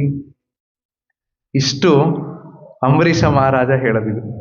ಅಂದರೆ ಅವನು ಹೇಗಿರ್ತಾನಂದ್ರೆ, ನಾನು ಈ ಭಕ್ತಿ ಯೋಗ ಹೇಳಿದ್ನಲ್ಲ, ಸವೈ ಮನ ಕೃಷ್ಣ ಪದಾರವಿಂದಯೋರ್, ಅಂದರೆ ಸದಾ ಅವನ ಮನಸ್ಸನ್ನ ಕೃಷ್ಣನ ಬಗ್ಗೆ ಕುರಿತಾಗಿ ಯೋಚನೆ ಮಾಡ್ತಿದ್ದಾನಂತೆ. ವಾಚಾಂಸಿ ವೈಕುಂಠ ಗುಣಾನುವರ್ಣನೆ, ಮಾತಾಡಿದ್ರು ಸಹ ಭಗವಂತನ ಕುರಿತಾದಂಥ ಕತೆ ಮಾತಾಡ್ತಿದ್ನಂತೆ. ಕರೋ ಹರೇರ್ ಮಂದಿರ ಮಾರ್ಜನಾದಿಶವ್, ಪ್ರತಿದಿನ ಅವನು ರಾಜ ಆಗಿದ್ರು ಸಹ ದೇವಸ್ಥಾನ ಕ್ಲೀನ್ ಮಾಡ್ತಾ ಇದ್ನಂತೆ. ಶ್ರುತಿಂಚ ಕರಾಚ್ಯುತ ಸತ್ಕಥೋದಯ, ಅಂದ್ರೆ ತನ್ನ ಕಿವಿಗಳಲ್ಲಿ ಭಗವಂತನ ಕುರಿತಾದಂಥ ಶ್ರವಣ. ನಾನು ಬೇಗ ಹೇಳ್ಬಿಡ್ತೀನಿ, ಎಲ್ಲ ಇಲ್ಲ ಕೂತ್ಕೊಂಡ್ಬಿಡ್ರಪ್ಪ, ಮುಗಿಸ್ಬಿಡ್ತೀನಿ ಬೇಗ. ಹಾಗೆ ಈ ರೀತಿ ತನ್ನ ಕಣ್ಣಾಗ್ಲಿ, ಮೂಗಾಗ್ಲಿ, ಕಿವಿ ಆಗ್ಲಿ, ನಾಲ್ಗೆ ಆಗ್ಲಿ, ಕೈ ಆಗ್ಲಿ, ಕಾಲಾಗ್ಲಿ ಎಲ್ಲವೂ ಸಹ, ಇನ್ನು ಮಿಕ್ಕಿದ 2 ಪ್ಯಾರ ಹೇಳಬೇಕಿತ್ತು ನಾನು, ಬಟ್ ಟೈಮ್ ಇಲ್ಲ. ಸೊ ಎಲ್ಲ ರೀತಿನೂ ಸಹ ಈ ಅಂಬರೀಷ ಮಹಾರಾಜ ರಾಜ ಆಗಿದ್ರೂ ಸಹ, ನಾನು ಮತ್ತೆ ಹೇಳ್ತಾ ಇದ್ದೀನಿ, ರಾಜ ಆಗಿದ್ರೂ ಸಹ ದೇವಸ್ಥಾನ ಹೋಗಿ ಕಸ ಗುಡಿಸ್ತಾ ಇದ್ನಂತೆ. ಅರ್ಥ ಆಗ್ತಿದ್ಯಾ? ಶ್ರುತಿಂಚ, ಆಮೇಲೆ ಶ್ರುತಿಂಚಕರಾಚ್ಯುತ ಸತ್ಕದೋದಯ ಮುಕುಂದ ಲಿಂಗಾಯ ದರ್ಶನೆ ದೃಶೌ. ಕಣ್ಣುಗಳು ಸದಾ ಟಿವಿ ನೋಡ್ತಾ ಇರಲಿಲ್ಲ, ಇನ್ಸ್ಟಾಗ್ರಾಮ್ ನೋಡ್ತಾ ಇರಲಿಲ್ಲ, ಸಾರಿ ಯೂಟ್ಯೂಬ್ ಶಾರ್ಟ್ಸ್ ನೋಡ್ತಾ ಇರಲಿಲ್ಲ, ಭಗವಂತನನ್ನು ನೋಡ್ತಾ ಇದ್ದ. ಕರೋ ಹರಿರ್ ಆಮೇಲೆ ಶ್ರುತಿಂಚಕರಾಚ್ಯುತ ಆಯ್ತು, ಮುಕುಂದ ಲಿಂಗಾಯ ಆಯ್ತು, ಪಾದೋ ಹರಿಕ್ಷೇತ್ರ ಪದಾನುಸರ್ಪಣೆ, ಯಾವಾಗೂ ಸಹ ನಡೆಯೋದು ದೇವಸ್ಥಾನದ ಪ್ರಾರಂಭದಲ್ಲಿ ನಡೀತಾ ಇದೆ. ಈ ರೀತಿ ತನ್ನನ್ನು ತಾನು ಅವನು ಭಕ್ತಿ ಯೋಗದಲ್ಲಿ ತಡಿಸ್ಕೊಂಡಿದ್ದ. ಯಾಕಂದ್ರೆ ಅವನು ಏನ್ ಮಾಡ್ತಾ ಇದ್ದಾನೆ ನಾವು ಅರ್ಥ ಮಾಡ್ಕೊಳ್ಬೋದು. ಯಾವಾಗ್ಲೂ ಸಹ ಏನ್ ಮಾಡ್ತಾ ಇದ್ದಾನೆ? ಭಗವಂತನ ಚಿಂತನೆ ಮಾಡ್ತಾ ಇದ್ದಾನೆ. ಯಾವಾಗ್ಲೂ ಸಹ ಯಾರ ಬಗ್ಗೆ ಮಾತಾಡ್ತಿದ್ದಾನೆ? ಭಗವಂತನ ಬಗ್ಗೆ ಮಾತಾಡ್ತಿದ್ದಾನೆ. ಇಂಥ ಒಬ್ಬ ವ್ಯಕ್ತಿ ಇದ್ದ, ಅವನು ಭಾಗವತದಲ್ಲಿ ಅವರ ಬಗ್ಗೆ ಕತೆ ಇದೆ. ಅವನು ಶುದ್ಧ ಭಕ್ತನಾಗಿದ್ದ. ಇಂಥವನ ಕತೆ ಹೇಳ್ಬಿಡ್ತೀನಿ ನಾನು ಇವಾಗ. ಈ ಅಂಬರೀಷ ಮಹಾರಾಜ ಹೇಗೆ ಶುದ್ಧ ಭಕ್ತಿ ಅಂದ್ರೆ ಭಕ್ತಿ ಯೋಗ ನಮ್ಮನ್ನ ಎಂಥ ಕಾಲದಲ್ಲಿ ಅವನನ್ನ ಅಥವಾ ನಮ್ಮನ್ನ ಕಾಪಾಡುತ್ತೆ ಅನ್ನೋದು ನೋಡಿ ತಿಳ್ಕೊಳ್ಬೋದು ನಾವಿವಾಗ. ಅವನು ಏಕಾದಶಿ ವ್ರತ ಮಾಡ್ತಾ ಇರ್ತಾನೆ. ಏಕಾದಶಿ ಅಂದ್ರೆ ನಾವು ಏನು ಸ್ವೀಕರಿಸಲ್ಲ, ಅಂದ್ರೆ ಆಗದೆ ಇರೋರು ಹಾಲು ಹಣ್ಣು, ಇಲ್ಲಾಂದ್ರೆ ಏನು ಸ್ವೀಕರಿಸದೆ ನೆಕ್ಸ್ಟ್ ದಿನ ನಾವು ಪಾರಣ ಮಾಡಬೇಕಾಗತ್ತೆ. ಸ್ವಲ್ಪ ಕತೆ ಬೇಗ ಶಾರ್ಟ್ ಮಾಡಿ ಹೇಳ್ತಾ ಇದ್ದೀನಿ. ಸೊ ಇದೇ ರೀತಿ ಅಂಬರೀಷ್ ಮಹಾರಾಜ ಏಕಾದಶಿ 1 ವರ್ಷದಿಂದ ಮಾಡ್ತಿರ್ತಾನೆ. ಸೊ ಇನ್ನೇನು ನೆಕ್ಸ್ಟ್ ದಿನ ಪಾರಣ ಮಾಡ್ಬೇಕು ಅವನು, ಓಕೆನಾ? ಇನ್ನೇನು ಪಾರಣ ಮಾಡಬೇಕು, ದೂರ್ವಾಸ ಮುನಿಗಳು ಬಂದ್ಬಿಡ್ತಾರೆ. ದೂರ್ವಾಸ ಮುನಿಗಳು ಎಲ್ಲರಿಗೂ ಗೊತ್ತಿರುತ್ತೆ ಅನ್ಸುತ್ತೆ. ತುಂಬಾ ಅಂದ್ರೆ ತುಂಬಾ ಅವ್ರಿಗೆ ಏನಿರುತ್ತೆ? ನೋಡಪ್ಪ, ಯಾರು ಅಲ್ಲೇ ಕೋಪ ಅಂತ ಜೋರಾಗಿ ಹೇಳಿದ್ರು. ಕರೆಕ್ಟಾ? ಕೋಪ ಇರುತ್ತೆ. ಸೊ ನಮ್ಮ ಸಂಸ್ಕೃತಿ ಅಥವಾ ನಮ್ಮ ಸನಾತನ ಧರ್ಮದಲ್ಲಿ ಹಿಂದೆ ಇತ್ತು, ಈಗಿಲ್ಲ. ಯಾರಾದ್ರೂ ಒಬ್ಬ ಅತಿಥಿ ಬಂದಾಗ ಅತಿಥಿ ಸತ್ಕಾರ ಮಾಡ್ತಾ ಇದ್ರು. ಇವಾಗ ಅಲ್ಲಿ ಶಾಂತಿ ಸಾಗರ್ಗೆ ಬಂದ್ಬಿಡಿ ಪ್ರಭು, ಅಲ್ಲೇ ಊಟ ಮಾಡ್ಕೊಂಡು ಮಾತಾಡ್ಬಿಡೋಣ. ಇವಾಗ ಹಂಗಾಗಿದೆ. ಇದಾರೆ ಜನ, ಬಟ್ ಇವಾಗ ಹಂಗಾಗ್ತಾ ಇದೆ. ಸೊ ಅತಿಥಿ ಸತ್ಕಾರ ಅನ್ನೋದು ಭಗವಂತ ವಿಷ್ಣುವಿನ ಮನೆಗೆ ಕರ್ಕೊಂಡಷ್ಟು ಪ್ರಾಮುಖ್ಯತೆ ಕೊಡ್ತಾ ಇದ್ರು. ಇನ್ನೇನ್ ಪಾರಣ ಮಾಡಬೇಕು, ಬಟ್ ದೂರ್ವಾಸ ಮುನಿಗಳು ಬಂದ್ಬಿಟ್ರು. ಸರಿ, ನೀವು ಕೈಕಾಲು ಮುಖ ತೊಳ್ಕೊಂಡು ಬನ್ನಿ, ಪ್ರಸಾದ ಒಟ್ಟಿಗೆ ಮಾಡೋಣ ಅಂತ ಅಂಬರೀಷ ಮಹಾರಾಜ ಏನೋ ಹೇಳ್ಬಿಟ್ಟ. ಆದ್ರೆ ಪಾರಣ ಮಾಡೋ ಸಮಯ ಹತ್ರ ಬರ್ತಾ ಇದೆ. ಈಗ ಅತಿಥಿಗಳನ್ನ ಬಿಟ್ಟು ಪ್ರಸಾದ ತಗೊಳ್ಳೋಂಗಿಲ್ಲ, ಪಾರಣನು ಮಾಡಲೇಬೇಕು. ಅವನು ಈ ಕನ್ಫ್ಯೂಷನ್ಗೆ ಸಿಕ್ಕಾಕೊಂಡ್ಬಿಡ್ತಾನೆ. ಏನ್ ಮಾಡೋದು ಇವಾಗ? ಸರಿ ಅಂತ ಹಲವಾರು ಬ್ರಾಹ್ಮಣರನ್ನ ಕೇಳಿ 1 ತೊಟ್ಟು ನೀರು ಕುಡಿದ್ರೆ ಏಕಾದಶಿಯ ಪಾರಣ ಮಾಡಬಹುದು ಅಂಡ್ ಅದು ಏನು ಎಫೆಕ್ಟ್ ಆಗಲ್ಲ, ಪರಿಣಾಮ ಬೀಳಲ್ಲ ಅಂತ ಹೇಳಿ ಬ್ರಾಹ್ಮಣರು ಈ ಅಂಬರೀಷ ಮಹಾರಾಜನಿಗೆ ಹೇಳ್ತಾರೆ. ಸರಿ ಅಂತ ಅಂಬರೀಷ ಮಹಾರಾಜ ಒಂದು ತೊಟ್ಟು ನೀರನ್ನ ಅವನು ಹಾಕೊಂಡ್ಬಿಡ್ತಾನೆ. ಇದು ದೂರ್ವಾಸ ಮುನಿಗಳ ದಿವ್ಯ ಜ್ಞಾನದಿಂದ ಕೈಕಾಲು ಮುಖ ತೊಳ್ಕೊಂಡ್ರೆ ಸ್ನಾನ ಮಾಡ್ಕೊಂಡು ಬರ್ತಾರೆ, ಗೊತ್ತಾಗೋಗುತ್ತೆ. ದೂರ್ವಾಸ ಮುನಿಗಳಿಗೆ ಕೋಪ ಬರುತ್ತೆ, ತಮ್ಮ ಕೂದಲನ್ನ ಕಿತ್ತು ರಾಕ್ಷಸನ ಸೃಷ್ಟಿ ಮಾಡಿ ಇವನ್ನ ಕೊಂದ್ಬಿಡು ಅಂತ ಹೇಳ್ತಾರೆ. ನಾವಾಗಿದ್ರೆ ಏನ್ ಮಾಡ್ತಾ ಇದ್ವಿ? ಪಂಚೆ ಎಲ್ಲ ಎತ್ಕೊಂಡು ಫಸ್ಟ್ ಓಡ್ತಾ ಇದ್ವಿ, ಕರೆಕ್ಟಾ? ಆದ್ರೆ ಅಂಬರೀಷ ಮಹಾರಾಜ ಏನು ಮಾಡಲಿಲ್ಲ.